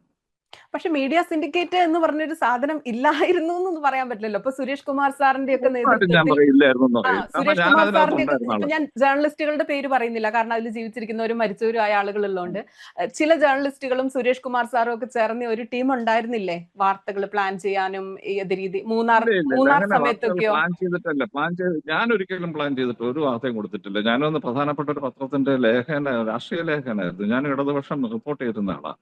ഞാൻ ഒരിക്കലും ഈ മറ്റു പത്രക്കാരോടുകൂടി എവിടെയെങ്കിലും ഇരുന്ന് പ്ലാൻ ചെയ്തിട്ട് ഒരു വാർത്തയും പ്ലാൻ ചെയ്തിട്ടില്ല. പക്ഷേ ഈ ഇപ്പൊ സുരേഷ് കുമാറിന്റെ കാര്യങ്ങൾ പറഞ്ഞിട്ടുണ്ട്. അതൊക്കെ നമ്മളപ്പോ അവരെ സമീപിച്ചിട്ട് ചില വാർത്തകൾ എടുക്കുകയാണ്, അല്ലെങ്കിൽ ചില അനുകൂലമായിട്ടുള്ള ചില വാർത്തകൾ അത് രണ്ട് ഭാഗത്തു നിന്നുണ്ട്. അപ്പുറത്തു നിന്നും ഉണ്ടായിരുന്നല്ലോ. നമുക്ക് CPM-ന്റെ ഔദ്യോഗിക പക്ഷത്തു നിന്നും നമുക്കൊന്ന് ആവശ്യത്തിലധികം വാർത്തകൾ കിട്ടിക്കൊണ്ടിരുന്നു. അപ്പൊ അതൊരു ഗ്രൂപ്പ് ആയിട്ടായിരുന്നോ ചിലപ്പോ വളരെ പ്രവർത്തിച്ചിരുന്നത്? ഇപ്പൊ CPM-ന്റെ ഔദ്യോഗിക ഭാഗത്തുനിന്ന് ഒരു ഗ്രൂപ്പ് ആയിട്ടാണോ പ്രവർത്തിച്ചിരുന്നത്, അതോ വ്യക്തികളാണോ? ഇപ്പുറത്തെ ഒരു ഗ്രൂപ്പ് ആയിരുന്നില്ലേ? അങ്ങനെയല്ല. ഇതിപ്പോ ഗ്രൂപ്പ് രണ്ട് സ്ഥലത്തും ഉണ്ടല്ലോ. രണ്ട് സ്ഥലത്തും ഗ്രൂപ്പ് ഉണ്ടായിരുന്നു. ഗ്രൂപ്പ് രണ്ട് സ്ഥലത്തും ഗ്രൂപ്പ് ഉണ്ടായിരുന്നു. അങ്ങനെയാണ് പ്രവർത്തിച്ചിരുന്നത്. അതിനകത്തൊരു ഓർഗനൈസ്ഡ് ആയിട്ടുള്ള ഒരു ഇതില്ല. കാരണം ഈ രണ്ട് സ്ഥലത്തു നിന്ന് വാർത്ത കിട്ടും. വേറൊരു കാര്യം എന്ന് പറയുന്നത് അന്ന് രണ്ട് സ്ഥലത്തു നിന്ന് വാർത്ത കിട്ടുക, ശരിക്കുള്ള വാർത്ത കിട്ടാൻ വലിയ ബുദ്ധിമുട്ടായിരുന്നു. ആ VS-ന്റെ ക്യാബിനറ്റിൽ ഉണ്ടാവുന്ന ചില സംഭവങ്ങൾ അതൊക്കെ നമുക്ക് കിട്ടിയെടുക്കാൻ വളരെ പാടായിരുന്നു, വളരെ ബുദ്ധിമുട്ടായിരുന്നു. അതുപോലെ തന്നെ സംസ്ഥാന സമ്മേളനം നടക്കുമ്പോഴും രണ്ടാമത്തെയോ മൂന്നാമത്തെയോ സോഴ്സിൽ നിന്നൊക്കെ ആയിരിക്കും കിട്ടുന്നത്. അത് ചിലപ്പോഴും ഡിസ്റ്റോർട്ടഡ് ആയിരിക്കാം. പിന്നെ അതിനകത്തുള്ള സത്യം തിരഞ്ഞെടുക്കേണ്ടി വരും. 2-3 പ്രാവശ്യം ക്രോസ് ചെക്ക് ചെയ്തിട്ട് കൊടുക്കേണ്ടി വരും. എനിക്ക് ഏറ്റവും ഓപ്പറേറ്റെങ്കിൽ മാത്രമേ ഞാൻ കൊടുക്കാറുള്ളൂ വാർത്ത. കാരണം നമ്മുടെ മണിസാർ എപ്പോഴും പറയുന്നുണ്ടായിരുന്നു, നിങ്ങളൊരു മാതൃഭൂമിയോ മനോരമയോ ഒരു വാർത്ത കൊടുത്തു എന്ന് വെച്ച് ഒരു കാരണവശാലും അതേ വാർത്ത നിങ്ങൾ കൊടുക്കരുതെന്ന് പറഞ്ഞു. നിങ്ങൾക്ക് ഒരു വാർത്ത നഷ്ടപ്പെട്ടു പോയാലും കുഴപ്പമില്ല, അത് നിങ്ങൾക്ക് ബോധ്യമില്ലെങ്കിൽ കൊടുക്കരുതെന്ന് പറഞ്ഞു. അതുകൊണ്ട് നമുക്ക് ഏറ്റവും ബോധ്യം ഉണ്ടെങ്കിൽ മാത്രമേ കൊടുക്കുള്ളൂ. അത് പലതവണ തിരിച്ചു മറിച്ചൊക്കെ ആലോചിച്ചിട്ട് അന്വേഷിച്ചിട്ടേ കൊടുക്കുള്ളൂ. അങ്ങനെ സത്യസന്ധമല്ലാത്ത ഒരു വാർത്തയും വന്നിട്ടില്ല. അപ്പൊ അങ്ങനെയുള്ള ചില വാർത്തകൾക്ക് വേണ്ടി അവര് ചില സോഴ്സ് തരും. അല്ലാതെ അങ്ങനെ ഓർഗനൈസ്ഡ് ആയിട്ടുള്ള അത് വെറുതെയുള്ള ഒരു പ്രചരണമായിട്ടാണ് എനിക്ക് തോന്നിയിട്ടുള്ളത്. കാരണം ഞാൻ അതിനകത്ത് നേരിട്ടുണ്ടായിരുന്ന ആളാണ്. കേരളകൗമുദി വളരെ പവർഫുൾ ആയിട്ട് രാഷ്ട്രീയത്തിൽ ഇടപെട്ടുകൊണ്ടിരുന്ന ഒരു പത്രം പിന്നെ എങ്ങനെയാണ് അതിൽ നിന്ന് കുറച്ച് പുറകോട്ട് പോയത്? അപ്രസക്തമായത് എപ്പോ തൊട്ടാ? കുറെ കാലങ്ങളായോ? അതല്ലേ പ്രിന്റ് മീഡിയ കേരളത്തിൽ മാത്രമല്ല, എല്ലാ ഈ ദൃശ്യമാധ്യമങ്ങൾ വന്നതോടുകൂടി എല്ലാ പ്രിന്റ് മീഡിയയ്ക്കും അവരുടെ ഇത് കുറഞ്ഞിട്ടുണ്ട്. ഇപ്പൊ അങ്ങനെ ഒരു ആഴത്തിലുള്ള ഒരു അനാലിസിസ് ഒന്നും, ഒരു രാഷ്ട്രീയ അനാലിസിസ് ഒരു പത്രത്തിലും കാണാറില്ല. നേരത്തെ TV അക്ഷയണയുടെ അല്ലെങ്കിൽ നരേന്ദ്രൻ സാർ ഡൽഹിയിൽ നിന്നൊക്കെ തരുന്നത് പോലുള്ള ഒരു അനലിറ്റിക്കൽ ഒരു വാർത്ത, അല്ലെങ്കിൽ കേരളത്തിൽ നിന്ന് തിരുവനന്തപുരത്ത് നിന്ന് ഉണ്ടായിരുന്ന പൊളിറ്റിക്കൽ സിറ്റുവേഷൻ എക്സ്പ്ലെയിൻ ചെയ്യുന്നത് പോലുള്ള ഒരു വാർത്തയൊന്നും ഇപ്പൊ കാണാറില്ല. കാരണം അതിന് വായനക്കാരെയും കിട്ടുന്നുണ്ടാവില്ലായിരിക്കും. പിന്നെ ഇപ്പൊ എല്ലാം റീലുകളല്ലേ, എല്ലാം ദൃശ്യ മാധ്യമങ്ങളിൽ അപ്പൊ കണ്ടുകൊണ്ടിരിക്കുന്നതല്ലേ. പണ്ടങ്ങനെ ആയിരുന്നില്ലല്ലോ, പിറ്റേ ദിവസം രാവിലെ പത്രം കിട്ടുമ്പോഴല്ലേ അറിയുന്നുണ്ടായിരുന്നുള്ളൂ. പക്ഷെ ഇപ്പൊ ജനങ്ങള് എല്ലാ നിമിഷവും വാർത്ത കണ്ടുകൊണ്ടിരിക്കുന്നു. അവര് ടെലിവിഷൻ ചാനലുകൾ കാണാത്ത ഇപ്പൊ ഒരു യങ്സ്റ്റേഴ്സ്, ഒരു 10-30 വയസ്സിന് താഴെയുള്ള കുട്ടികളോ ആരും പത്രം വായിക്കുന്നതായിട്ട് എനിക്ക് തോന്നുന്നില്ല. ആരും വായിക്കുന്നില്ല. എന്റെ കുട്ടികളൊന്നും പത്രമൊന്നും വായിക്കാറില്ല. TV ചാനലുകൾ അവര് വെബ്സൈറ്റ് നോക്കുവോ? ഓൺലൈൻ വെബ്സൈറ്റുകൾ നോക്കുന്നുണ്ടോ? അവര് വെബ്സൈറ്റും ഇല്ല. അവര് പക്ഷേ കാര്യങ്ങൾ അറിയുന്നുണ്ട്. അവര് നമ്മളെക്കാളും നന്നായിട്ട് കാര്യങ്ങൾ അറിയുകയും ചെയ്യുന്നുണ്ട്. അവര് ഡിജിറ്റൽ സ്പേസിൽ മാത്രം അല്ലേ? ഡിജിറ്റൽ സ്പേസിൽ അല്ലാതുള്ള സ്പേസിൽ റീൽസ് മറ്റേ ഈ കാര്യങ്ങളൊക്കെ വെച്ചിട്ട്. പക്ഷെ പലപ്പോഴും ഡിസ്റ്റോർട്ടഡ് ആയിട്ടുള്ള കാര്യങ്ങൾ അറിയുന്നത്. പക്ഷേ ഓൺലൈനിൽ വരുന്നതെല്ലാം സത്യത്തിൽ നിന്ന് വളരെ അകലെയായിരിക്കും. മാത്രമല്ല ഇപ്പോഴാണെങ്കിൽ ഈ ഒരുപാട് ബോഗസ് ആയിട്ടുള്ള യൂട്യൂബ് പത്രങ്ങളും കാര്യങ്ങളും ഒക്കെ ഉണ്ട്. അത് പ്രചരണത്തിന് വേണ്ടി മാത്രം ക്രിയേറ്റ് ചെയ്തിട്ടുള്ള അവരുണ്ടാക്കുന്ന വാർത്തകളൊക്കെ പലപ്പോഴും കള്ളവാർത്തകളായിരിക്കാം. അതും ഇവര് വിശ്വസിച്ച് പോകുന്നുണ്ട് ഈ യങ്സ്റ്റേഴ്സ്. പ്രിന്റ് മീഡിയ എപ്പോഴും പണ്ടും എപ്പോഴും നമ്മൾ രണ്ടാമതും മൂന്നാമതും ഒക്കെ ഒന്ന് ആലോചിച്ചിട്ടാണ് ഒരു വിശ്വാസ്യത നിലനിർത്തിയാ തോന്നുന്നത്. അതിനൊരു എഡിറ്റർ ഉണ്ടല്ലോ, ഒരു എഡിറ്റർ ഉള്ളത് കൊണ്ട് എഡിറ്റർ ഉണ്ട്, തലമുതിർന്ന എഡിറ്റർ ഉണ്ട്. മാത്രമല്ല അതിനൊരു പാരമ്പര്യം ഉണ്ടല്ലോ. ഇപ്പൊ ഒരു പത്രത്തിനൊക്കെ ആണെങ്കിൽ അല്ല, പിന്നെ ഒരാൾ എഴുതും, അത് മുകളിലേക്ക് എഴുതും, പിന്നെ പ്രൂഫ് നോക്കും, പിന്നെ ഡെസ്കിൽ നോക്കും, എഡിറ്റർ നോക്കും, പല പ്രോസസ്സിലൂടെ കടന്നു പോകുന്നുണ്ടായിരിക്കും. അത് ഒരു റിപ്പോർട്ടർ ഒരു ഇത് കൊടുത്തു കഴിഞ്ഞാൽ ആദ്യം അത് ചീഫ് അല്ല ബ്യൂറോ ചീഫ് കാണും. ബ്യൂറോ ചീഫ് കണ്ട് അത് വായിച്ച് നോക്കി കൊടുക്കാൻ പറ്റുമോ നോക്കിയിട്ടാണ് ഡെസ്കിലേക്ക് പോകുന്നത്. ഡെസ്കിൽ നിന്ന് പിന്നെ അവിടെ അതിന്റെ സബ് എഡിറ്റർ കാണും, പിന്നെ ഡെസ്ക് ചീഫ് കാണും. അത് കഴിഞ്ഞിട്ട് മുകളിൽ പോകും. എത്ര കൈ പറഞ്ഞിട്ടാണ് പോകുന്നത്. അവസാനം എഡിറ്റോറിയൽ പ്രധാനപ്പെട്ട വാർത്തകൾ എഡിറ്റോറിയൽ ബോർഡിൽ വെച്ചിട്ടാണ് വരുന്നത്. അപ്പൊ അത്രയും സൂക്ഷ്മമായിട്ടാണ് അതിനകത്ത് പോകുന്നത്. മറ്റ് ടി വി ചാനലുകളിലാണെങ്കിൽ അവിടെ നിന്നിട്ട് നേരിട്ട് എയറിലേക്ക് വിളിച്ച് പറയുകയല്ലേ ചെയ്യുന്നത്. അവർക്ക് അതിനകത്ത് അവര് സ്വയം നിയന്ത്രണം പാലിച്ചില്ലെങ്കിൽ പാളിപ്പോകും ഈ ടെലിവിഷൻ ജേർണലിസ്റ്റുകൾ. കാരണം അവര് നേരെ ജനങ്ങളോടാണ് അല്ല, സംസാരിക്കുന്നത്. ഇപ്പൊ ഒരു റിപ്പോർട്ടർ ഇപ്പൊ നേരത്തെ പറഞ്ഞില്ലേ, പുതിയ ആളായിട്ട് ആദ്യമായിട്ട് വാർത്താ സമ്മേളനത്തിന് ഇ.കെ. നായനാരുടെ ബ്രീഫിങ്ങിന് പോയി എന്ന് പറഞ്ഞപ്പോ ആ ഒരു കാലം ഇപ്പൊ നോക്കൂ, ഒരു ജേർണലിസ്റ്റിനെ അപ്പോയിന്റ് ചെയ്ത് കഴിഞ്ഞാൽ ആദ്യത്തെ ദിവസം തന്നെ ഇപ്പൊ ഇന്നലെ പാളയത്ത് അടി നടന്നു. അപ്പൊ ഒരു പുതിയ ജേർണലിസ്റ്റ് ആണ് അവിടെ കാണുന്നത് എന്താന്ന് വെച്ചാൽ അത് വിളിച്ചു പറയല്ലേ ചെയ്യുന്നത്. അതിൽ ഒരു അത് എഡിറ്റും വിളിച്ച് ഒന്നും ഇല്ലാതെ അത് അതെ കയറി അതെ പോവാ. ഒരു ഏത് വാക്കുകൾ അതെ ഉപയോഗിച്ച് ഒരു പറയുന്നോ, ഏത് തരത്തിൽ ഏത് ആംഗിളിൽ പറയുന്നോ ഒന്നും വിഷയമല്ല. ഒന്നുമില്ല. അത് പലർക്കും ഭാഷാശുദ്ധിയില്ല, ഭാഷ എങ്ങനെ ഉപയോഗിക്കണം എന്നറിയില്ല. പിന്നെ ഒരേ വാക്കുകൾ തന്നെ പലപ്പോഴും ആവർത്തിച്ച് വരുന്നു. പറയുന്നു. അതെ, ചില വളരെ കുറച്ച് ആളുകൾ പ്രയോഗങ്ങൾ, മാത്രം. അരോചകമായിട്ടുള്ള ചില പ്രയോഗങ്ങൾ വരുന്നു. അതൊക്കെ ഉണ്ടാവുന്നുണ്ട്. പിന്നെ മുമ്പൊക്കെ അരോചകമായിട്ടുള്ള അതുപോലെ ഒരു പ്രയോഗങ്ങൾ സ്റ്റൈൽ ബുക്ക് ഉണ്ടാകുന്നത്. ഉണ്ടായിരുന്നു. പിന്നെ വർഗീയ തോമസ് കലാപം ഐസക് ഉണ്ടാക്കാവുന്ന അല്ലെങ്കിൽ മതസ്പർദ്ധ ഉണ്ടാക്കുന്ന വാർത്തകൾ എങ്ങനെ റിപ്പോർട്ട് ചെയ്യണം എന്നുള്ളതിന് കുറച്ച് അതെ നിയന്ത്രണങ്ങൾ ഉണ്ടായിരുന്നു. അത് വളരെ ഇതായിട്ടാണല്ലോ നമ്മൾ മതസ്പർദ്ധ ഉണ്ടാക്കുന്നത്, അല്ലെങ്കിൽ അങ്ങനെ ഒരു ആരെങ്കിലും വ്യക്തിപരമായിട്ട് തേജോവധം ചെയ്യുന്നതായിട്ടുള്ള വാർത്തകളൊന്നും കൊടുക്കില്ല, അങ്ങനെയുള്ള പദങ്ങൾ ഉപയോഗിക്കില്ല. പിന്നെ എന്തെങ്കിലുമൊക്കെ ഒരാളിനെ കൊടുക്കുകയാണെങ്കിൽ നമ്മൾ ആ ആളുടെ റെസ്പോൺസ് അതിൽ ഉണ്ടാകും. എത്ര ചീത്ത വാർത്തയാണെങ്കിലും ഉണ്ടാകും, ആ നമ്മൾ മനുഷ്യന് എന്താണ് ചോദിക്കും. മാത്രമല്ല, പറയാനുള്ളത് ചേർക്കുമായിരുന്നു. അതെ മാത്രമല്ല അവരോടുള്ള ഒരു നമ്മൾ അവരോട് ഒരു റെസ്പെക്ട് കൊടുത്തിട്ടാണ് സാധാരണ സംസാരിക്കുന്നത്, വാർത്ത കൊടുക്കുന്നത്. ഇപ്പൊ ഒരാളിനെ അറ്റാക്ക് ചെയ്യുമ്പോൾ പോലും, അയാൾക്കെതിരായിട്ട് എഴുതുമ്പോൾ പോലും നമ്മൾ പുള്ളിക്ക് ആവശ്യമായിട്ടുള്ള ഒരു ഇത് കൊടുത്തിട്ട്, കാരണം ഈ ജനങ്ങള് അത് വായിച്ചിട്ട് എന്ത് വിചാരിക്കും എന്നുള്ളതും നമ്മുടെ ഒരു കൺസേൺ ആയിരുന്നു. മാത്രമല്ല വിശ്വാസ്യത വേണമല്ലോ. പിറ്റേ ദിവസം നമ്മൾ അച്ചടിച്ചിടുക ഒരു വാർത്ത തെറ്റായിട്ടാണെങ്കിൽ പിറ്റേ ദിവസം ആളുകൾ മുഴുവൻ അത് കാണും. അവര് പിന്നീട് ചോദിക്കും. മാത്രമല്ല ഓഫീസിൽ പോണ്ടേ, നമ്മുടെ ചീഫ് എഡിറ്റർ അവിടെ ഇരിക്കുക, അങ്ങോട്ട് കയറാൻ പറ്റില്ലോ തെറ്റായിട്ട് വാർത്തയാണ്. അപ്പം പിറ്റേ ദിവസം മറ്റേ എഡിറ്റോറിയൽ ബോർഡിൽ പിടിച്ചു നിർത്തി വിചാരണ ചെയ്യും. വലിയ കുഴപ്പമാണ് അത്. അപ്പൊ അത് അതുകൊണ്ട് പലതവണ ആലോചിച്ചു, മുകളിൽ ഒരാളുണ്ട്, കാണുന്ന ആളുണ്ടെന്നുള്ള നിയന്ത്രണം എല്ലാവർക്കും ഉണ്ട്. ഏതെങ്കിലും വാർത്ത തെറ്റിപ്പോയിട്ടുണ്ടോ? തോന്നിയത് എന്റെ വാർത്തകൾ വളരെ അപൂർവമായിട്ടാണ് തെറ്റിപ്പോയിട്ടുള്ളത്. തെറ്റിപ്പോകുന്നുണ്ടാവുമല്ലോ, പക്ഷെ അങ്ങനെ അധികം എനിക്ക് ഓർമ്മ വരുന്നില്ല. ചില വലിയ പൊളിറ്റിക്കൽ അപകടം ഉണ്ടാക്കുന്നത് റിപ്പോർട്ടിങ്ങിലൊക്കെ ചിലതൊക്കെ തെറ്റിപ്പോയിട്ടില്ല അല്ലെ? അപ്പൊ വലിയ അപകടം ഇല്ല ഇല്ല ഉണ്ടാക്കുന്ന ഇല്ല ഇല്ല, ഇല്ല ജീവിതം ഇല്ല മുഴുവൻ ഇല്ല വലിയ അപകടം ഓർത്തിരിക്കത്തില്ല. ഉണ്ടാക്കുന്നത് തെറ്റിപ്പോയിട്ടില്ല. കാരണം വളരെ കൃത്യമായിട്ടുള്ള പത്രത്തിന് കേരളത്തിലേക്ക് വിശ്വാസ്യതയായിരുന്നു ഏറ്റവും വലുതായിരുന്നു. അപ്പൊ അങ്ങനെ വരുമ്പോ ഞങ്ങളുടെ തലമുറയില് ഞങ്ങൾ ഭയങ്കരമായിട്ട് ഇത് നോക്കിയിട്ടാണ് ചെയ്തിരുന്നത്.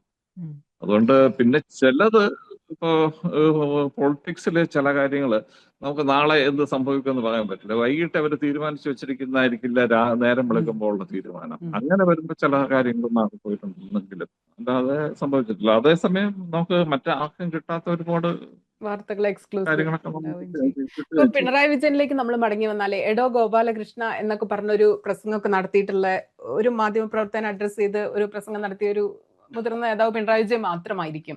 എപ്പോ അതെ മുതലാണ് അതെ പിണറായി വിജയനും മാധ്യമങ്ങളും തമ്മിൽ പിണങ്ങി തുടങ്ങുന്നത്? ഈ മാധ്യമ സിൻഡിക്കേറ്റിന്റെ കാലം മുതലാ? VSന്റെയും പിണറായി അപ്പം മുതലാണോ, അതോ അല്ല, മുമ്പേ അതിനു മുമ്പേ അങ്ങനെയായിരുന്നോ? പിണറായി എപ്പോഴും അങ്ങനെ പത്രങ്ങളുടെ താലോല ഏറ്റുവാങ്ങിയ ഒരു നേതാവല്ല. അദ്ദേഹം ഒരു എപ്പോഴും കാലത്ത് പത്രക്കാർ മാധ്യമപ്രവർത്തകരുമായിട്ട് കമ്മ്യൂണിക്കേറ്റ് ചെയ്യേ, വാർത്തകൾ തരിക, ഒരു റിലേഷൻഷിപ്പ് ഒരു ഇല്ല ഇല്ല ഇല്ല മാധ്യമപ്രവർത്തകരോടും ഇല്ല വെക്കില്ലായിരുന്നു? ഇല്ല ഇല്ല ഇല്ല. ഇല്ല. അദ്ദേഹം ഒരു പത്രക്കാരുമായിട്ട് അകന്നായി എപ്പോഴും നിന്നിരുന്നത്. എനിക്കറിയില്ല, അങ്ങനെ വളരെ അപൂർവമായിട്ട് ഞാനായിട്ട് അത്യാവശ്യം സംസാരിക്കാറും ഒക്കെ ഉണ്ടായിരുന്നു. അത് ഒരു ഒരു ഒരു അകലം പാലിച്ചിട്ടായിരുന്നു. അപ്പൊ അത്യാവശ്യം മന്ത്രി എന്തെങ്കിലും ആയിരുന്നപ്പോഴോ, വൈദ്യുതി കാര്യമായിട്ട് മന്ത്രി ആയിരുന്നപ്പോഴോ അങ്ങനെ തന്നെയായിരുന്നോ? വൈദ്യുതി മന്ത്രിയായിരുന്നപ്പോൾ എനിക്ക് അദ്ദേഹമായിട്ട് ഇടപെടേണ്ട, അപ്പോൾ ഞാൻ തിരുവനന്തപുരത്ത് ഉണ്ടായിരുന്നില്ല. അപ്പോൾ എനിക്ക് തോന്നുന്നത് പുള്ളി സെക്രട്ടറി ആകുമ്പോഴൊക്കെ പിന്നെ തീർച്ചയായിട്ടും നമുക്ക് അങ്ങനെ പത്രക്കാരുടെ താലോലോ ഒന്നും ഇല്ലെങ്കിൽ CPM കിട്ടില്ലല്ലോ, അങ്ങനെ ഒരു കുഴപ്പമുണ്ട്. പക്ഷെ അതേസമയം തന്നെ വളരെ പോപ്പുലർ ആയിട്ടുള്ള CPM എത്രയോ നേതാക്കന്മാരുണ്ട്, അവരുമായിട്ടൊക്കെ ഉണ്ടായിരുന്നു. പക്ഷെ പുള്ളി എപ്പോഴും ഒരു അകലം പാലിച്ചിട്ടായിരുന്നു. സൂക്ഷിച്ചിരുന്നു അല്ലെ? VS അതെ എങ്ങനെയാണ് പക്ഷെ അതെ അതിനെ ലീഡർ മറികടന്ന് VS എങ്ങനെയാണ് മാധ്യമ പ്രവർത്തകരുമായിട്ട് വളരെ ഒരു അടുത്ത VS ബന്ധം ബോധപൂർവ്വം ഉണ്ടാക്കിയതാ? VS ആദ്യം സുനിതയ്ക്ക് അറിയാം. ആദ്യം VS വളരെ ടഫായിട്ടുള്ള ഒരു നേതാവായിരുന്നു. വളരെ ടഫായിട്ടുള്ള, നമുക്ക് ആർക്കും അപ്രോച്ച് ചെയ്യാൻ പോലും കഴിയാത്ത വിധത്തിൽ ടഫായിട്ടുള്ള നേതാവ്. അദ്ദേഹം ജനങ്ങളുടെ അങ്ങനെ വലിയ ആരാധനാമൂർത്തിയായിരുന്നില്ല. VS നായനാരും പ്രസംഗിച്ചിട്ട് അടുത്ത് VS പ്രസംഗിക്കാൻ തുടങ്ങുമ്പോൾ ആളുകളൊക്കെ എഴുന്നേറ്റ് പോകുന്ന എത്രയോ തവണ ഞാൻ കണ്ടിട്ടുള്ളതാണ്. VSന്റെ പ്രസംഗമൊന്നും അങ്ങനെയൊക്കെ, അതേ തന്നെ VSന്റെ പ്രസംഗം കേൾക്കാൻ പിന്നെ മണിക്കൂറുകളോളം ആളുകൾ കാത്തിരുന്നത് ഞാൻ കണ്ടിട്ടുണ്ട് ഈ കാലത്ത്. പാലക്കാട് ഇലക്ഷന്റെ ഇടയിലൊക്കെ പോകുമ്പോൾ എത്രയോ മണിക്കൂറുകളോളം ആളുകൾ VSനെ കാണാനും തൊടാനും അദ്ദേഹത്തിന്റെ ദേഹത്തും തൊടാൻ വേണ്ടി ഒരു ആരാധനാമൂർത്തിയെ പോലെ കാത്തിരുന്നത് കണ്ടിട്ടുണ്ട്. അത് അതിനെങ്ങനെ അങ്ങ് കേരളത്തിൽ കാണുന്നത്? ഇപ്പോഴത്തെ കാലത്താണെ നമ്മള് റീബ്രാൻഡിംഗ് എന്നൊക്കെ പറയും. അന്ന് എങ്ങനെയാ അതിനെ കാണുന്ന VSന്റെ ആ ചേഞ്ചിനെ? പാർട്ടിയില് പ്രശ്നങ്ങൾ വന്നപ്പോ ജനങ്ങളുടെ പിന്തുണയും മാധ്യമങ്ങളുടെ പിന്തുണയും ആവശ്യമായതുകൊണ്ടാണോ അതോ സ്വന്തം മാറിയതോ? ബോധപൂർവം പുള്ളി ഒരു മാറിയതാണോ? ഒരു ഒരു ഘട്ടം കഴിഞ്ഞപ്പോഴേ പുള്ളിക്ക് ഒരു റബലിന്റെ ഒരു പരിവേഷം കിട്ടി. റബലുകളെ കേരളത്തിന് എല്ലാവർക്കും ഇഷ്ടമാണ് എപ്പോഴും, ആ ഒരു പരിവേഷം ഉള്ളവരെ. അപ്പൊ നമ്മൾ പോരാടുന്നവരോടൊപ്പമാണ് എല്ലാവരും നിൽക്കുന്നത്. അപ്പൊ പുള്ളിക്ക് പാർട്ടിക്കകത്തും പുള്ളിക്ക് കൂടുതൽ ഇത് കുഴപ്പങ്ങളല്ല, പുള്ളിക്ക് കൂടുതൽ പീഡാനുഭവങ്ങൾ ഉണ്ടാവുകയോ അല്ലെങ്കിൽ പുള്ളിയെ കൂടുതൽ എതിർക്കുകയൊക്കെ ചെയ്തപ്പോൾ പുള്ളി അതിനെതിരെ ഔദ്യോഗിക വിഭാഗത്തിനെതിരെ പോരാടുന്ന ഒരു പോരാളിയായിട്ട് മാറി. അത് ആളുകൾക്ക് ഇഷ്ടമാണ്. ഇങ്ങനെ ഒരു റബലുകളെ ഭയങ്കര ഇഷ്ടമാണ്. എവിടെയും അങ്ങനെയാണല്ലോ, ലോകത്ത് എവിടെയും റബലുകളെ ജനങ്ങൾ ഇഷ്ടപ്പെടും. ആ ഒരു ഇഷ്ടമാണ് അദ്ദേഹത്തിന് കിട്ടിയത്. അത് പിന്നെ വളർന്നു വലുതായി. അതാണ് അതിനകത്ത് ഉണ്ടായ ഒരു കാര്യം എന്ന് എനിക്ക് തോന്നുന്നുണ്ട്. പിന്നെ പുള്ളി ജനകീയമായിട്ടുള്ള കുറെ പ്രശ്നങ്ങളിലൊക്കെ ഇടപെടുകയും പിന്നീട് വളരെ സാധാരണ പൊളിറ്റീഷ്യൻസ് പറയുന്നതിനേക്കാളും അടിച്ച് സംസാരിക്കാനും കഴിയുമല്ലോ. അവരുടെ ചെകിട്ടത്തടിക്കിൽ എന്നൊക്കെ പറയുക, അല്ലെങ്കിൽ എനിക്ക് അധികാരം കിട്ടിയാൽ അവരെ കയ്യില് വിലങ്ങ് വെച്ച് ഞാൻ റോഡിലൂടെ നടത്തും.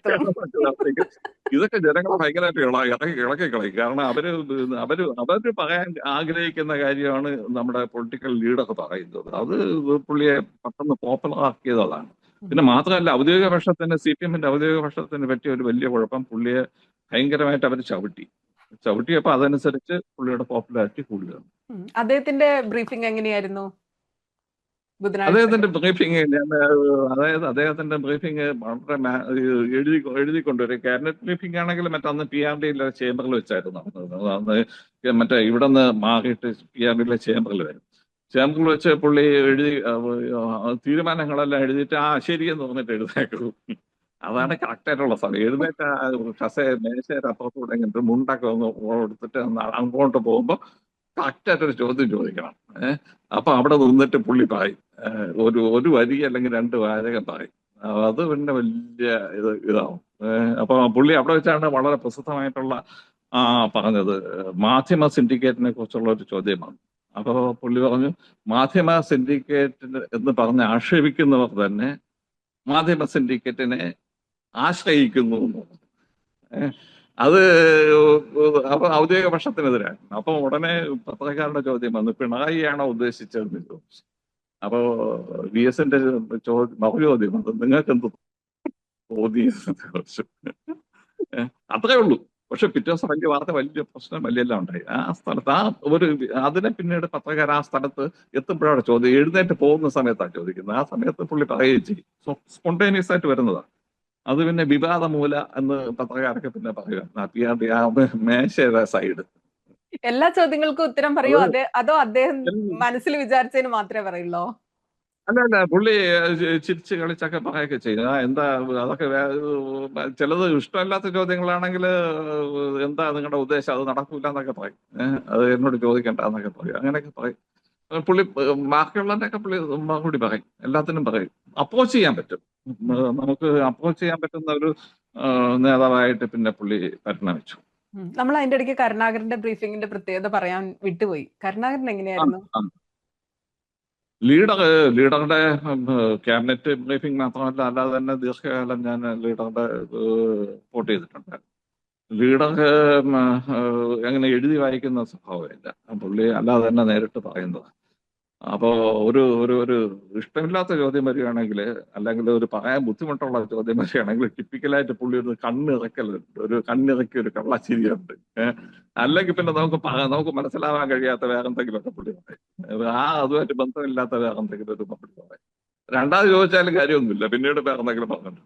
അത് മാത്രമല്ല ഈ ദേഷ്യം പിടിക്കാത്ത ആളായിരുന്നോ? മാധ്യമപ്രവർത്തകരോട് ദേഷ്യം പിടിക്കോ? ഇല്ല. ദേഷ്യം പിടിക്കാറില്ല, ദേഷ്യം പിടിക്കാറൊന്നുമില്ല, അങ്ങനെ ദേഷ്യം പിടിക്കില്ല. പത്രക്കാർ ഏറ്റവും കൂടുതൽ ആക്രമിച്ചത്, ഇപ്പൊ സുനിത പറയുന്നത് പിണറായിയാണെന്ന് തോന്നുന്നുണ്ട്. പക്ഷെ ഏറ്റവും കൂടുതൽ കേരളത്തിലെ പത്രക്കാർ വേട്ടയാടിയത് ലീഡറെയാണ്. എന്റെ അനുഭവത്തിലൊക്കെ എന്തുമാത്രം ആ പത്രക്കാർ എല്ലാപ്പോഴും ഭയങ്കരമായിട്ട് പുള്ളിയെ പ്രതിസ്ഥാനത്ത് നിർത്തിയിട്ട് വേട്ടയാടുകയായിരുന്നു ചെയ്തത്. 4 തവണ സംസ്ഥാനത്ത് മുഖ്യമന്ത്രിയായിട്ടുണ്ട്. പലപ്പോഴും ഒരു തവണ മാത്രമേ പൂർണ്ണമായിട്ട് ഇരിക്കാൻ കഴിഞ്ഞുള്ളൂ. ബാക്കിയുള്ള സമയത്തെല്ലാം പകുതി ആകുമ്പോഴേക്ക് അർഹിക്കുക, പിന്നെ കുറെ ദിവസം കഴിയുമ്പോൾ ആകെ ഇതാവുക. പത്രങ്ങൾ എത്രത്തോളം പിന്നാലെ നടന്ന് വേട്ടയാടി. ഞാനും പോയിട്ടുണ്ടായിരുന്നു.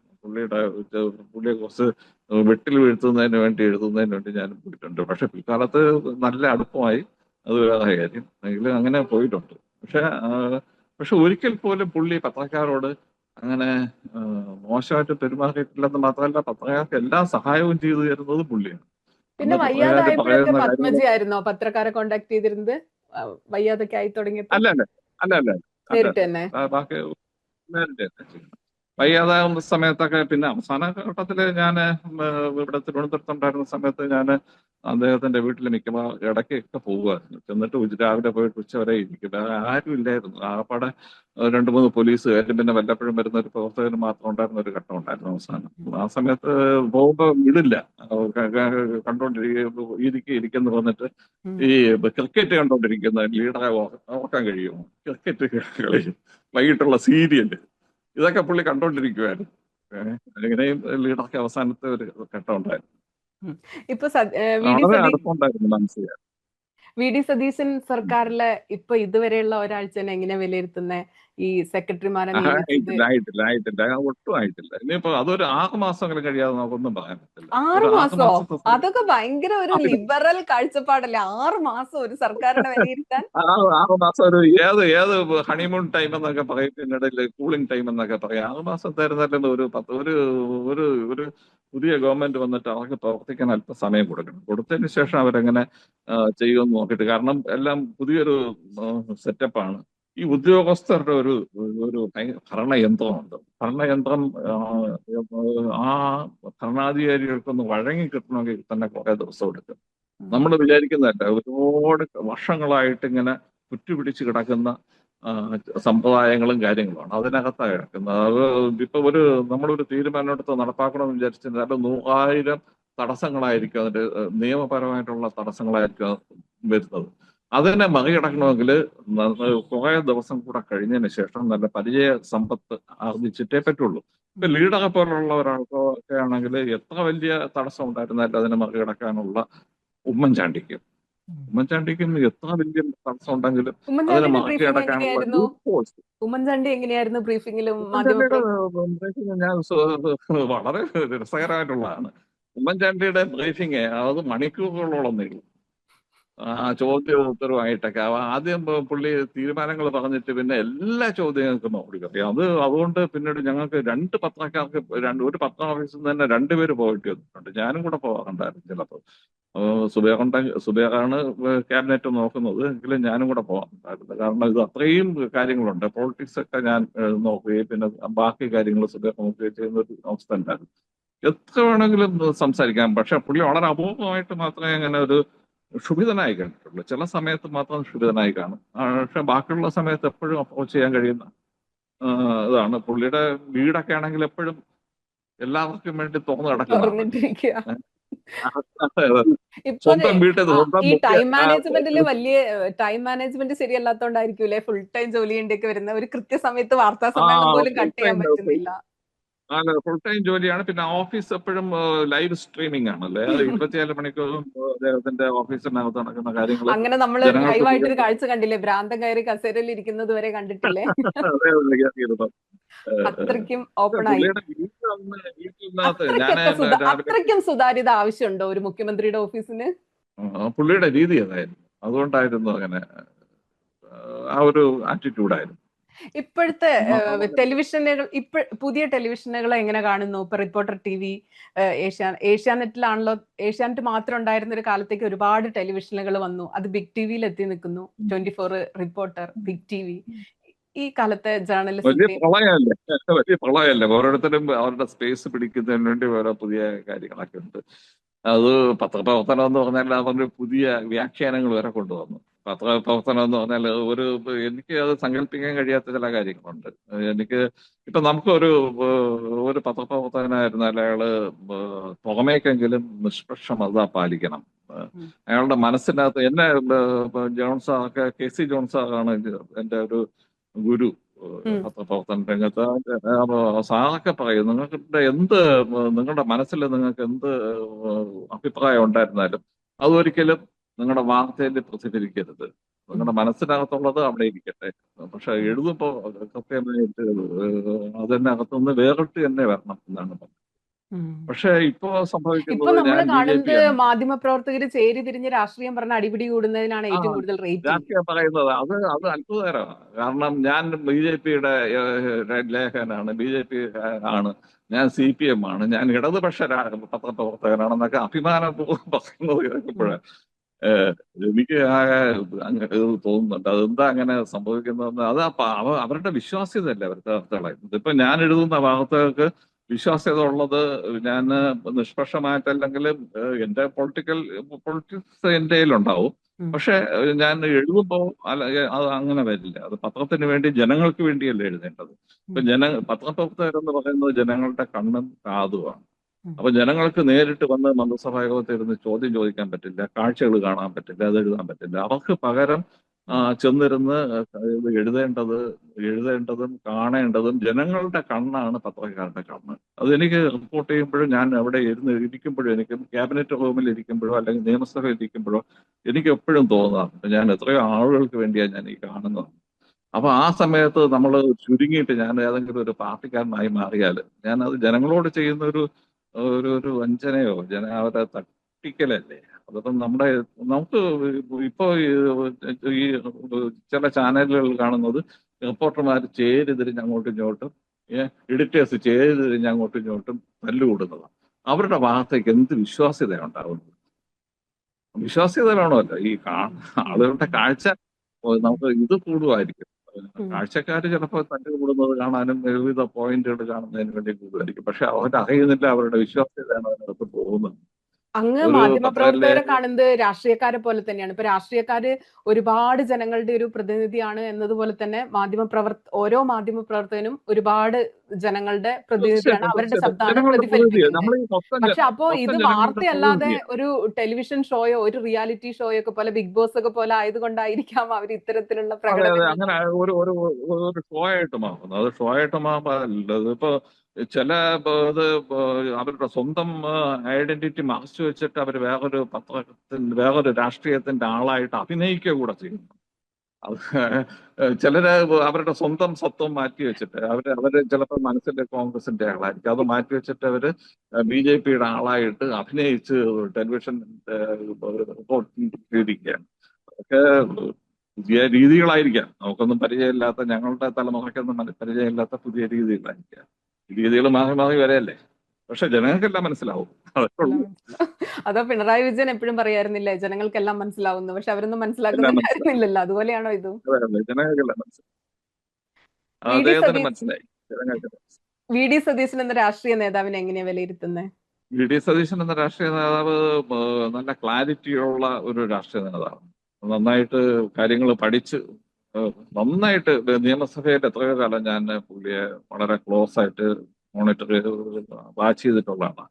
ഏത് കാര്യത്തിൽ ഏത് വിഷയം കൊടുത്തിരുന്നാലും ഒരു അടിയന്തര പ്രമേയത്തിന് പുള്ളി അത് അവതരിപ്പിക്കാൻ എഴുന്നേൽക്കുമ്പോൾ ഞങ്ങൾക്കൊക്കെ സന്തോഷമാണ്. കാരണം വളരെ ക്രിസ്റ്റൽ ക്ലിയർ ആയിട്ടാണ് പുള്ളി കാര്യങ്ങളെല്ലാം പഠിച്ച് രാത്രിയിൽ മുഴുവൻ ഇരുന്ന് പഠിച്ചിട്ട് ആണ് വരുന്നത്. അത് മാത്രമല്ല നിയമത്തിന്റെ കാര്യങ്ങളിൽ അങ്ങനെ ക്രിസ്റ്റൽ ക്ലിയർ മാത്രമല്ല, ഒരു നിലപാടുണ്ട് എല്ലാ കാര്യത്തിലും. ഒരു നിലപാട്, വ്യക്തമായിട്ടുള്ള കാഴ്ചപ്പാടും നിലപാടും ഉണ്ട്. അത് കൃത്യമായിട്ട് വർക്ക് ചെയ്യുന്ന ഒരു നല്ല പൊളിറ്റീഷ്യനാണ്. നല്ല മാത്രമല്ല എല്ലാവരെയും എനിക്ക് ഈ ഇവരുടെ ഗ്രൂപ്പിന്റെ പ്രശ്നങ്ങൾ എനിക്കറിയില്ല. പക്ഷെ ജനങ്ങളുടെ മാസിന്റെ ഇടയിൽ നല്ല അപ്പീല് കിട്ടുന്ന ഉം. പെട്ടെന്ന് നമുക്ക് ഇത് തോന്നുന്ന ആ, രാഷ്ട്രീയ നേതാവ്. CPM അദ്ദേഹത്തെ ഇലക്ഷൻ കാലമൊക്കെ തൊട്ട് ഏറ്റവും കൂടുതൽ ഡിസ്ക്രെഡിറ്റ് ചെയ്യാൻ ശ്രമിക്കുന്ന അദ്ദേഹത്തിന് നിലപാടില്ല, അഭിപ്രായങ്ങളിൽ സ്ഥിരതയില്ല എന്നൊക്കെ പറഞ്ഞാണല്ലോ. ഇപ്പൊ ഇന്നലെ പോലും മുനമ്പത്തിൽ ഇപ്പൊ കാരണം അദ്ദേഹത്തിന്റെ നിലപാട് കാരണം സി പി എമ്മിന് തന്നെ മനസ്സിലായിട്ടുണ്ടാകില്ല ഏറ്റവും കൂടുതൽ ശ്രദ്ധിക്കേണ്ടതും ഏറ്റവും കൂടുതൽ അപകടം ഉണ്ടാക്കുന്നതുമായിട്ടുള്ള നേതാവാണ് സതീശൻ എന്ന്. പക്ഷെ അദ്ദേഹത്തെ ഡിസ്ക്രെഡിറ്റ് ചെയ്യേണ്ടത് എതിരാളികളുടെ ഒരു ഇതാണ്. നേരത്തെ ഞാൻ പറഞ്ഞ പോലെ മാധ്യമ സിൻഡിക്കേറ്റ് എന്ന് വിളിച്ചത് അന്ന് പത്രക്കാരെ ഡിസ്ക്രെഡിറ്റ് ചെയ്യാൻ വിളിച്ചതുപോലെ തന്നെയാണ് ഈ സതീശന്റെ ഡിസ്ക്രെഡിറ്റ് ചെയ്യുന്നതിന് വേണ്ടിയാണ് അദ്ദേഹത്തെ പോയിന്റ് ചെയ്ത് ആക്രമിച്ചത്. മാത്രമല്ല പ്രതിപക്ഷ നേതാവാണല്ലോ, പ്രതിപക്ഷ നേതാവിനെ ആക്രമിക്കുകയാണല്ലോ ഏറ്റവും പ്രധാനപ്പെട്ട. അവരാണ് അദ്ദേഹം പറയുന്നതിലേ ചില കാര്യങ്ങള് ഇവർ ഇതിനിങ്ങനെ ഫോളോ ചെയ്യുമ്പോൾ കിട്ടുന്ന ഒരുപാട് കാരണങ്ങളുണ്ടല്ലോ. ഇപ്പോ ഷാനിമോൾ ഉസ്മാനെ ഡെപ്യൂട്ടി സ്പീക്കർ ആക്കുമ്പോൾ അദ്ദേഹം പറയുന്നു നഫീസത്ത് ബീവിക്ക് ശേഷം ആദ്യമാണെന്ന്. പക്ഷെ വേറെ 2 സ്ത്രീകളും കൂടി ഉണ്ട് നമുക്കറിയാം. അപ്പൊ ഇപ്പോ കേരളിനെ കുറിച്ച് പറയുന്നു അതിനൊരു പ്രോപ്പർ DPR ഉണ്ടായിരുന്നില്ലെന്ന് പറഞ്ഞു. ഒരു DPR ഉണ്ടായിരുന്നു. അത് ശരിയാ. അപ്പൊ അങ്ങനത്തെ കാര്യങ്ങൾ എങ്ങനെയാ കാണുന്നത്? അപ്പൊ അതിനെ വെച്ചിട്ടാണല്ലോ CPM ഈ ഫാക്ട് ചെക്ക് നടത്തുന്നത്. അപ്പൊ ഇത്തരം കാര്യങ്ങൾ എങ്ങനെയാ വരുന്നത്? നന്നായി പഠിച്ചു പറയുന്ന, കൃത്യമായി പറയുന്ന ഒരാളുടെ കേരളത്തിന് DPR ഉണ്ടായിരുന്നില്ലല്ലോ. അത് കഴിഞ്ഞ കാലം കഴിഞ്ഞിട്ടാണ് DPR ഉണ്ടായിരുന്നില്ലേ? DPR എവിടുന്നോ തട്ടിക്കൂട്ടി, മറ്റേ സംസ്ഥാനങ്ങളിൽ നിന്ന് അവിടുന്ന് തട്ടിക്കൂട്ടി കൊണ്ടുവന്നത് DPR. അപ്പൊ പ്രോപ്പർ എന്നുള്ള വാക്കിലാണ് ശ്രദ്ധയൊന്നി പറയുന്നത്. പ്രോപ്പർ DPR ഇല്ല എന്നാണ് പറയുന്നത്. DPR ഇല്ലെന്നല്ല. അത് ശരിക്കും സുനിത ആ വിഷയം പഠിച്ചിട്ടുണ്ടോ? ഈ കേരളയിലെ കാര്യം അതൊന്ന് ഡീറ്റെയിൽഡ് ആയിട്ടൊന്ന് ആദ്യം മുതൽ അവരുടെ DPR ഒന്ന് ഡൗൺലോഡ് ചെയ്തൊന്ന് പഠിക്കാൻ ശ്രമിക്കണം. അപ്പം മനസ്സിലാവും അത് എന്തുമാത്രം യാഥാർത്ഥ്യ ബോധമില്ലാത്തതാണെന്ന്. എത്ര യാത്രക്കാരാണ് അതിനകത്ത് ഒരു ദിവസം യാത്ര ചെയ്യാൻ പറ്റുമെന്നുള്ളത് അവരൊരു കണക്ക് കൂട്ടിയിരുന്നു. അത് എവിടെ നിന്നാ കണക്ക് കിട്ടിയെന്ന് എനിക്ക് മനസ്സിലാവുന്നില്ല. ഞാനത് വിശദമായിട്ട് പഠിച്ചതാണ്. വിശദമായിട്ട് പഠിച്ചപ്പോൾ എനിക്ക് അന്തം വിട്ടുപോയി. പിന്നീട് ശാസ്ത്ര സാഹിത്യ പരിഷത്ത് പോലുള്ള ഒരു വലിയ സംഘടന, ഇടതുപക്ഷത്തിന്റെ സംഘടന തന്നെ അത് എതിർത്തിരുന്നല്ലേ. അതിന് കാരണം അതിന്റെ പല കാര്യങ്ങളും നമുക്ക് എല്ലാം ഇമാജിനേഷനിൽ നിന്ന് നമ്മുടെ യാഥാർത്ഥ്യത്തിലില്ലാതെ. ഇപ്പൊ അവിടുത്തെ ഏത് ഗേജ് വേണമെന്ന് പോലും അവര് DPR ഒക്കെ തയ്യാറാക്കി. പക്ഷെ ഏത് ഗേജ് വേണമെന്നുള്ള കാര്യത്തിൽ ബുദ്ധിമുട്ടുണ്ടായിരുന്നു. അവര് നമുക്ക് ഇവിടെ സാധാരണ ഉള്ളത് ഔട്ട് ഗേജ് ആയിരുന്നു. അവര് മറ്റേ വിദേശത്ത് ജപ്പാനിലുള്ള ഒരു ഗേജ് ആയിരുന്നു അവര് അതിനകത്ത് സജസ്റ്റ് ചെയ്തത്. അത് തന്നെ നമുക്ക് അപ്രായോഗികമായിരുന്നു. കാരണം അതിനകത്തൂടെ പോകുന്ന വണ്ടികൾക്ക് പിന്നീട് ഇപ്പുറത്തെ നമ്മുടെ ഇതുമായിട്ട് കണക്ട് ചെയ്യാൻ കഴിയാതെ വരിക. അങ്ങനെ ഒരുപാട് കുഴപ്പങ്ങൾ ഉണ്ടായിരുന്നു അതിനകത്ത്. എനിക്കത് തോന്നുന്നില്ല. അത് സുനിത അതൊന്ന് നന്നായിട്ടൊന്ന് DPR ഒന്ന് പഠിക്കണം. പഠിക്കുമ്പോൾ അത് മനസ്സിലാവും. ഞാനതിനെ കുറിച്ച് ആ സമയത്ത് നന്നായിട്ട് പഠിച്ചതാ. എല്ലാ വിഷയങ്ങളിലും ഇങ്ങനെ ഡീറ്റെയിൽ ആയി പഠിച്ചിട്ടായിരുന്നോ റിപ്പോർട്ട്? ഇപ്പോ ഇന്റർനെറ്റ് ഇല്ലാത്ത കാലത്ത് ഇതുപോലെ എന്തും ലാപ്ടോപ്പിൽ ഒന്ന് ടൈപ്പ് ചെയ്താൽ ഇപ്പൊ എല്ലാ സാധനവും ഡിജിറ്റൽ ആയി കിട്ടും. അതില്ലാത്ത കാലത്ത് ഇപ്പൊ ടൈപ്പ് ചെയ്യുമ്പോഴും തെറ്റായിട്ടുള്ള വിവരങ്ങൾ ധാരാളം വരുന്നുണ്ടേ. പണ്ട് കാലത്ത് എങ്ങനെയായിരുന്നു വിവരശേഖരണം? എങ്ങനെയായിരുന്നു പണ്ട് കാലത്ത്? നമുക്ക് വിവരശേഖരണം നമുക്ക് ഇപ്പൊ രാഷ്ട്രീയത്തിന്റെ കാര്യത്തിലാണെങ്കിൽ നമ്മുടെ പഴയ കാര്യങ്ങളൊക്കെ പഠിച്ചു തന്നെ പോകേണ്ടി വരും. പൊളിറ്റിക്കൽ റിപ്പോർട്ടിംഗ് ആയിരുന്നല്ലോ. അപ്പൊ എല്ലാ ദിവസവും ഒരു നിശ്ചിത ലീഡേഴ്സിനോട് സംസാരിക്കായിരുന്നോ? ഉണ്ടായിരുന്നു. രാവിലെ വന്നിട്ട് ആദ്യത്തെ ജോലി തന്നെയാണ് എല്ലാവരെയും നമുക്ക് അടുപ്പമുള്ള എല്ലാവരെയൊക്കെ വിളിച്ച് വെറുതെ സംസാരിച്ചിരിക്കുക, അവരെ പോയി കാണുക, അവരൊക്കെ സംസാരിക്കുക. ഈ റിപ്പോർട്ടിങ്ങിന് മാത്രമല്ലാതെ തന്നെ ഒരു പേഴ്സണൽ ആയിട്ടുള്ള ഒരു ബന്ധം ഉണ്ടാകണം നന്നായിട്ട്. അപ്പോ നമ്മൾ അവരെ വിശ്വസിക്കണം. ആ ഒരു അവസ്ഥയിലേക്ക് എത്തണം. എന്നാലേ ഒരു രാഷ്ട്രീയ ലേഖകന് നിൽക്കാൻ കഴിയുള്ളൂ. അപ്പൊ അവർ വിശ്വസിക്കണമെന്ന് പറഞ്ഞാൽ രാഷ്ട്രീയക്കാർ നമ്മളെ വിശ്വസിച്ചു കഴിഞ്ഞാൽ അവരെല്ലാ കാര്യങ്ങളും പറയും. സോഴ്സുകൾ ഒരിക്കലും വെളിപ്പെടുത്തേണ്ടി വന്നിട്ടില്ല. സോഴ്സുകളെ ഒരിക്കലും വെളിപ്പെടുത്തിയില്ല. മാത്രമല്ല ഞാൻ സോഴ്സുകൾ വെളിപ്പെടുത്തേണ്ടി വരില്ല. അത് ഇവര് ഈ നേതാക്കന്മാര് എല്ലാ കാര്യങ്ങളും വളരെ തുറന്ന് സംസാരിക്കുന്ന അവസ്ഥയിലേക്ക് എത്തും. പക്ഷെ അപ്പോഴും ഒരിക്കലും നമ്മൾ അവരെ ബുദ്ധിമുട്ടിലാക്കരുത്. ഇപ്പോഴത്തെ ജേർണലിസ്റ്റൊക്കെ ഉണ്ടാകുന്ന പ്രശ്നം എന്ന് വെച്ചാൽ അവർക്ക് അന്ന് മൈലേജ് കിട്ടുന്നതിന് വേണ്ടി അപ്പൊ ഒരു വാർത്ത അവർക്ക് ബുദ്ധിമുട്ടുണ്ടാക്കുന്നവർ നമ്മളോട് പറഞ്ഞൊരു കാര്യം ഉണ്ടാവും. അത് നമ്മൾ ഒരു കാരണവശാലും നമ്മൾ ഡിസ്ക്ലോസ് ചെയ്യില്ല. നമുക്കറിയാം ഇത് വലിയ കുഴപ്പം പിടിച്ചാണ് ഇത് ഈ വാർത്ത കൊടുക്കുകയാണെങ്കിൽ വലിയ വാർത്തയാണെന്ന് പറയാം. പക്ഷെ കൊടുക്കില്ല. എന്നാലും കൊടുക്കില്ല.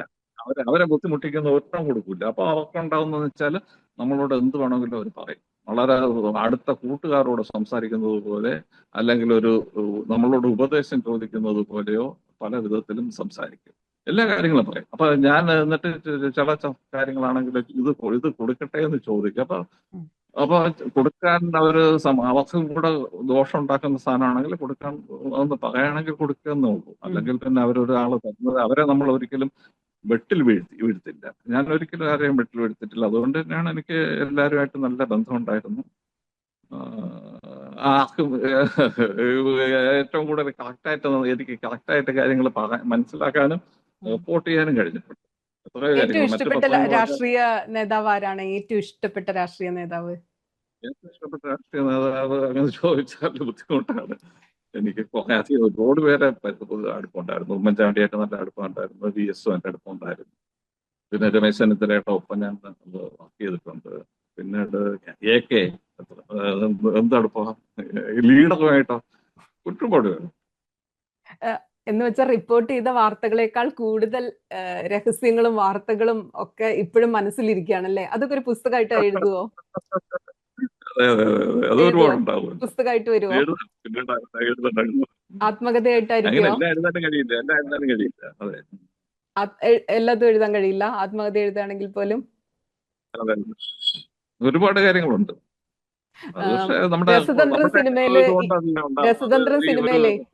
രസതന്ത്രം സിനിമയിലെ ഇന്നസെന്റ് മലമുകളിൽ പോയിട്ട് മീര ജാസ്മിൻ പെൺകുട്ടിയാണെന്ന് വിളിച്ചു കൂക്കുന്ന പോലെ താങ്ങാൻ കഴിയാത്ത വലിയ വാർത്തകളൊക്കെ കിട്ടിയിട്ടുണ്ടോ? അത്രയും വലിയ രഹസ്യങ്ങളൊന്നുമില്ല. ആ സമയത്തുള്ള രഹസ്യങ്ങളാണല്ലോ. അതാത് സമയത്തല്ലേ? പക്ഷെ അതൊക്കെ എത്ര വലിയ വാർത്തകളായിരിക്കും പുറത്തുവിടുകയാണെങ്കിൽ അന്നത്തെ പത്രത്തിന്റെ തലക്കെട്ടല്ലേ? അതെ. പക്ഷെ അങ്ങനെ ആ സമയത്ത് നമുക്കൊരു ഗുണമുള്ളത് നമ്മളിതെല്ലാം മനസ്സിലാക്കി വെച്ചാൽ ഈ സംഭവ വികാസങ്ങൾ എങ്ങോട്ടാ പോകുന്നതെന്ന് നമുക്ക് കൃത്യമായിട്ട് പ്രവചിക്കാൻ പറ്റും. നമുക്ക് ഈ കാര്യം ഉള്ളതുകൊണ്ട് അത് തന്നെ നമ്മൾ എഴുതാതെ തന്നെ മറ്റ് കാര്യങ്ങൾക്ക് അത് സപ്പോർട്ട് ചെയ്യാൻ പറ്റും.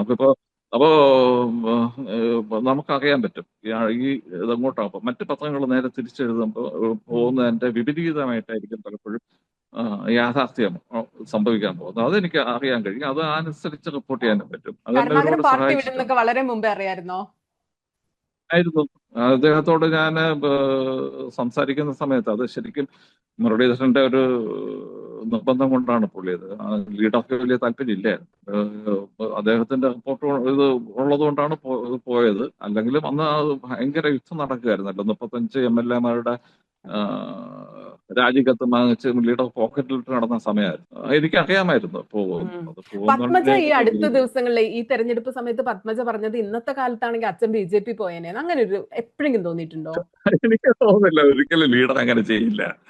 ലീഡർ എത്രയോ നമുക്ക് അറിയാവുന്നതാണ്. ലീഡർ ഒരിക്കലും ചെയ്യില്ല. ലീഡറുടെ മനസ്സ് അങ്ങനെയല്ല. BJP-യിലൊന്നും പോകും. പോയത് കൊണ്ട് ന്യായീകരിക്കാൻ വേണ്ടി പറയുന്നതായിരിക്കാം. അങ്ങനെ ഞാൻ ഒരുപാട് സമയം ബുദ്ധിമുട്ടിക്കുന്നില്ല. ഒരു കൺക്ലൂഷൻ എന്നുള്ള നിലയിൽ ഇപ്പൊ വാർത്ത കാണുന്ന ആളുകളോട് എന്താ പറയാനുള്ള? വാർത്തയിലെ നെല്ലും പതിരും എങ്ങനെ വേർതിരിച്ചറിയാം ഒരു പ്രേക്ഷകന്? വലിയ ബുദ്ധിമുട്ടായി ഇപ്പം വാർത്തകളുടെ നെല്ലും പതിരും കാരണം ഫ്ലഡ് ചെയ്ത് വരുന്നതാണ്. പിന്നീട് അത് മാത്രമല്ല ഓൺലൈൻ മീഡിയ വളരെ സജീവമാണ്. സോഷ്യൽ മീഡിയ വലിയ സജീവമാണ്. ആർക്കും എന്തും പറയാമെന്നുള്ള അവസ്ഥയാണ്. അതിനേക്കാളും വളരെ പ്രധാനമായിട്ടുള്ളത് എല്ലാ രാഷ്ട്രീയ പാർട്ടികളും ഈ PR ഗ്രൂപ്പുകാരും സ്വന്തമായിട്ട് ഒരുപാട് ഞാൻ നേരത്തെ സൂചിപ്പിച്ചു ഒരുപാട് ഓൺലൈൻ പത്രങ്ങൾ ബോഗസ് പത്രങ്ങൾ ഉണ്ടാക്കിയിട്ട് അവര് വാർത്ത ക്രിയേറ്റ് ചെയ്ത് വിടുന്നുണ്ട്. അതൊക്കെ സത്യമാണെന്ന് പലരും വിചാരിക്കുന്നു. അങ്ങോട്ടും ഇങ്ങോട്ടുള്ള യുദ്ധത്തിന് വേണ്ടിയാ ചെയ്യുന്നത്. ഒരു കാര്യം കൂടെ, ക്യാബിനറ്റ് ബ്രീഫിങ്ങിനൊക്കെ പണ്ട് അക്രഡിറ്റേഷനുള്ള പത്രക്കാര് പ്രസ് ക്ലബില് ഓൺലൈൻ പത്രക്കാർക്ക് പോലും കയറാൻ പറ്റില്ലായിരുന്നു. വളരെ പ്രിവിലേജ്ഡ് ആയ ഒരു സ്പേസിൽ VD സതീശൻ മുഖ്യമന്ത്രി ആയപ്പോഴാണ് ആദ്യമായിട്ട് യൂട്യൂബർമാരും ഇൻഫ്ലുവൻസർമാരും കയറിയത്. ഇപ്പൊ സതീശന് പൂക്കി എന്നുള്ള വിളിപ്പേര് വന്നതും ആ സതീശൻ കണ്ണിറുക്കി കാണിച്ചും ചിരിച്ചതും ഒക്കെ നീലക്കുയിലൊക്കെ പോലത്തെ ഒരു യൂട്യൂബർ ചോദിക്കുന്ന ചോദ്യം. അപ്പൊ അത് നല്ലതാണോ അങ്ങനെ ഓപ്പൺ നല്ലതല്ല. അത് ഒരു അങ്ങനെയാണെങ്കിൽ കൈവിട്ടു പോകും. അത് പത്രക്കാരുടെ ഒരു അഹന്തയം കൊണ്ട് പറയല്ലേ? അല്ല അഹന്ത കൊണ്ട് പറയുന്നതല്ല. യൂട്യൂബർമാര് വരണമെന്നല്ല പറയുന്നത്. യൂട്യൂബർമാര് വരുന്നതിന് കുഴപ്പമില്ല. പക്ഷെ ക്വാളിറ്റി ഉള്ള ആളുകൾ വരണം ചോദിക്കുന്നതിന്. അല്ലെങ്കിൽ ബുദ്ധിമുട്ട് വരും. അപ്പൊ ഉം. നമ്മളൊരു രാഷ്ട്രീയ നേതാവിനോട് നമ്മൾ ചോദ്യം ചോദിക്കുന്നത് അദ്ദേഹത്തെ വീഴ്ത്താൻ വേണ്ടിയാവരുത്. ഉം. നമ്മള് വിവരങ്ങൾ അറിയുന്നതിന് വേണ്ടി അല്ല, അത് ഇപ്പോ പുറത്തുകൊണ്ടുവരുന്നതിന് വി ഡി സത്യം സതീശൻ പുറത്തുകൊണ്ടുവരുന്നതിന്. മുഖ്യമന്ത്രിയായി ചുമതലയേറ്റിട്ട് നാഷണൽ ലെവലിൽ വരെ ആഘോഷിച്ച വാർത്തയാണ് ഈ പൂക്കി മുഖ്യമന്ത്രി. അതെ തമിഴ്നാട്ടിലെ അതെ. സിനിമാ നടനായ വിജയിന് പോലും കിട്ടാത്ത റീച്ച്. അതൊരു ഒരു ജേർണലിസ്റ്റ് അല്ലായിരുന്നു ആ ചോദ്യം ചോദിച്ചത്. അപ്പൊ അതിനെ അതൊക്കെ നൈമിഷികമായിട്ടുള്ള കാര്യങ്ങളല്ലേ. ഒരു ദിവസം 2 ദിവസമൊക്കെ ഉള്ള ഒരു ലോങ് ആയിട്ടുള്ള ഒരു ഇതിനകത്ത് അങ്ങനെയൊന്നും വരാൻ പറ്റില്ല. അങ്ങനെ കൈവിട്ട് എല്ലാരെയും കയറ്റുകയാണെങ്കിൽ പിന്നെ വലിയ ചന്ത പോലെ ആയി പോകും. ഉം. തോന്നിയതൊക്കെ ചോദിക്കും. ഞാനൊരു ഒരു ഒരു ഒരു കൗതുകമായിട്ടുള്ള ഒരു ഉദാഹരണം പറഞ്ഞുതരാം. ഇത് പണ്ട് ടെലിവിഷൻ ചാനലുകൾ കേരളത്തിൽ വരുന്ന സമയം, അന്ന് സുനിതയ്ക്ക് ഓർമ്മയുണ്ടാവില്ല, ടെലിവിഷൻ ഒരു ക്യാമറാമാന്റെ കൂടെ 2 ലൈറ്റ് ബോയ്സും കൂടെ ഉണ്ടാവും. ഉം. ലൈറ്റ് ഇങ്ങനെ തെളിച്ചു കൊടുത്താലേ ലൈറ്റ് വരാൻ പറ്റും. അപ്പൊ ക്യാമറാമാൻമാരുണ്ടാവുന്നതിന്റെ കൂട്ടത്തിൽ തന്നെ വലിയ പട പോലെ ലൈറ്റ് ബോയ്സ് ഉണ്ടാവും. ഒരുപാടൊന്നുമില്ല, അവിടെ 2 3 ഉം. ചാനലുകൾ ഉണ്ടായിരുന്നു. അന്ന് ഒരിക്കല് കരുണാകരൻ ന്റെ രാജി ഉം. ഉണ്ടായി. അടുത്ത് ആ വളരെ സ്ഫോടനാത്മകമായിട്ടുള്ള പത്രസമ്മേളനം ലീഡർ അവിടെ രാജി പ്രഖ്യാപിച്ചതിന് ശേഷം, ഉത്തരക്കണ്ട മൈതാനത്ത് രാജി പ്രഖ്യാപിച്ചതിന് ശേഷം പിറ്റേ ദിവസം അദ്ദേഹത്തിന്റെ പത്രസമ്മേളനം നടക്കുക. അപ്പോ ഈ എല്ലാരും ആകെ അല്ല, എ കെ ആന്റണിയാണ് അടുത്ത് മുഖ്യമന്ത്രി ആവേണ്ടത്. എ കെ ആന്റണി ആവുന്ന ഏതാണ്ട് ഉറപ്പായി. അപ്പൊ ഇദ്ദേഹം വളരെ ക്ഷുഭിതനായിട്ടും വികാരപരമായിട്ടും ലീഡർ സംസാരിക്കുകയാണ്. അപ്പൊ ഈ ലൈറ്റ് പിടിച്ചോണ്ടിരുന്ന പത്രക്കാരെല്ലാം ചോദിക്കുന്നുണ്ട്. അപ്പൊ ലൈറ്റ് പിടിച്ചോണ്ടിരുന്ന ആൾക്ക് ഒരു ചോദ്യം ചോദിക്കണം എന്ന് തോന്നി. പുള്ളി നേരെ ചോദിച്ചെന്താണ് അറിയാം, എ കെ ആന്റണി മന്ത്രിസഭ രൂപീകരിച്ച് അങ്ങേ ക്ഷണിച്ചാൽ അങ്ങ് അതിനകത്ത് ജോയിൻ ചെയ്യുമോ എന്നായിരുന്നു ചോദിച്ചത്. ഈ ലൈറ്റ് പിടിച്ചോണ്ടിരുന്നയാണോ ചോദിക്കുന്നത്? നല്ല ചോദ്യമല്ലേ. എ കെ ആന്റണി മുഖ്യമന്ത്രി ആയാൽ അങ്ങ് അതിനകത്ത് മന്ത്രിയായിട്ട് ജോയിൻ ചെയ്യുമോ? ലീഡറൊന്ന് തറപ്പിച്ചു നോക്കി. വരട്ടെ, പിന്നീട് ആലോചിക്കാം എന്ന് പറഞ്ഞപ്പോൾ പുള്ളി അങ്ങ് വിട്ടു. പക്ഷെ അപ്പൊ ഞാൻ അന്ന് പറയുന്നത് സോഷ്യൽ മീഡിയ ഇല്ലാത്തോണ്ടാ. ഇന്നത്തെ കാലത്താണെങ്കിൽ അന്നത്തെ ഏറ്റവും വൈറൽ വാർത്ത ഈ ചോദ്യം അതുമായിരിക്കും. ഭയങ്കര വൈറൽ വാർത്തയാവുമായിരുന്നു. ഞാൻ പറയുന്നത് നമുക്ക് ചോദിക്കുന്ന ചോദ്യങ്ങള് ബാക്കിയുള്ളവർക്ക് ചോദിക്കുമ്പോ, ആ ക്വാളിറ്റി ഇല്ലാത്ത ആളുകൾ ചോദിക്കുമ്പോ പലപ്പോഴും ബുദ്ധിമുട്ടുണ്ടായി പോകും. അപ്പം ഈ പ്രളയത്തിനിടയിൽ ശരിക്കുമുള്ള പത്രപ്രവർത്തനം നടക്കാതെ പോകും. അതുകൊണ്ട് അതിനകത്തൊരു ലിമിറ്റേഷൻ വേണം. ഈ നിയമസഭയിലെ എല്ലാവർക്കും ചെന്ന് റിപ്പോർട്ട് ചെയ്യാൻ പറ്റില്ല, കാരണം അങ്ങനെയുള്ള സ്പേസ് അല്ല. അതേപോലെ തന്നെയാണ് ക്യാബിനറ്റും, അതിനകത്ത് അങ്ങനെ ആവണം. എല്ലാവരെയും അങ്ങ് കയറ്റുന്നത് അങ്ങനെ ആവണം. അത് അപ്പൊ ക്വാളിറ്റി ഈ ചിരിക്കുന്ന നിലനിർത്തുന്നുണ്ട്. മുഖ്യമന്ത്രി ലൈറ്റ് ആയിട്ടുള്ള സാഹചര്യം അങ്ങനെയാണ് നമ്മൾ സംസാരിച്ചു തുടങ്ങിയത്. പക്ഷെ എൻഡിലെത്തി കൺക്ലൂഷൻ വരുമ്പോ നമ്മൾ ഇത് കുറച്ചുകൂടി സീരിയസ് ആയിട്ടുള്ള ഒരു അതൊരു ബിസിനസ് ആണെന്നാണ് റിലീഫ്. പറയുന്നത്. അതല്ല, അതൊരു റിലീഫാണ്. ഞാൻ പറഞ്ഞ കഴിഞ്ഞ 10 വർഷത്തിന് ശേഷം ഓരോ ചിരിക്കുന്ന മുഖ്യമന്ത്രിയെ കണ്ടു. അതിന് മുമ്പും ചിരിക്കുന്ന മുഖ്യമന്ത്രിമാരുണ്ട്. നയനാർ നന്നായിട്ട് ചിരിക്കുമായിരുന്നു. 10 വർഷത്തിന് ശേഷം അത് കാണുമ്പോൾ പെട്ടെന്നുണ്ടാകുന്ന ആളുകൾക്കുള്ള ഒരു ഇതാണ്. അതൊരു നൈമിഷികമായിട്ടുള്ള കാര്യമാണ്. എപ്പോഴും ചിരിച്ചുകൊണ്ടിരുന്നാൽ പോരാ. ചിരിച്ചുകൊണ്ട് പൊട്ടത്തരം കാണിച്ചാൽ ആരും ഭഗവച്ചു കൊടുക്കില്ലല്ലോ. ചിരിയും വേണം, അതിനോടൊപ്പം തന്നെ ഗൗരവം വേണം. പക്ഷെ എല്ലാത്തിനും ഒരു എന്താ പറയുന്ന ഒരു അതിർത്തി വേണം.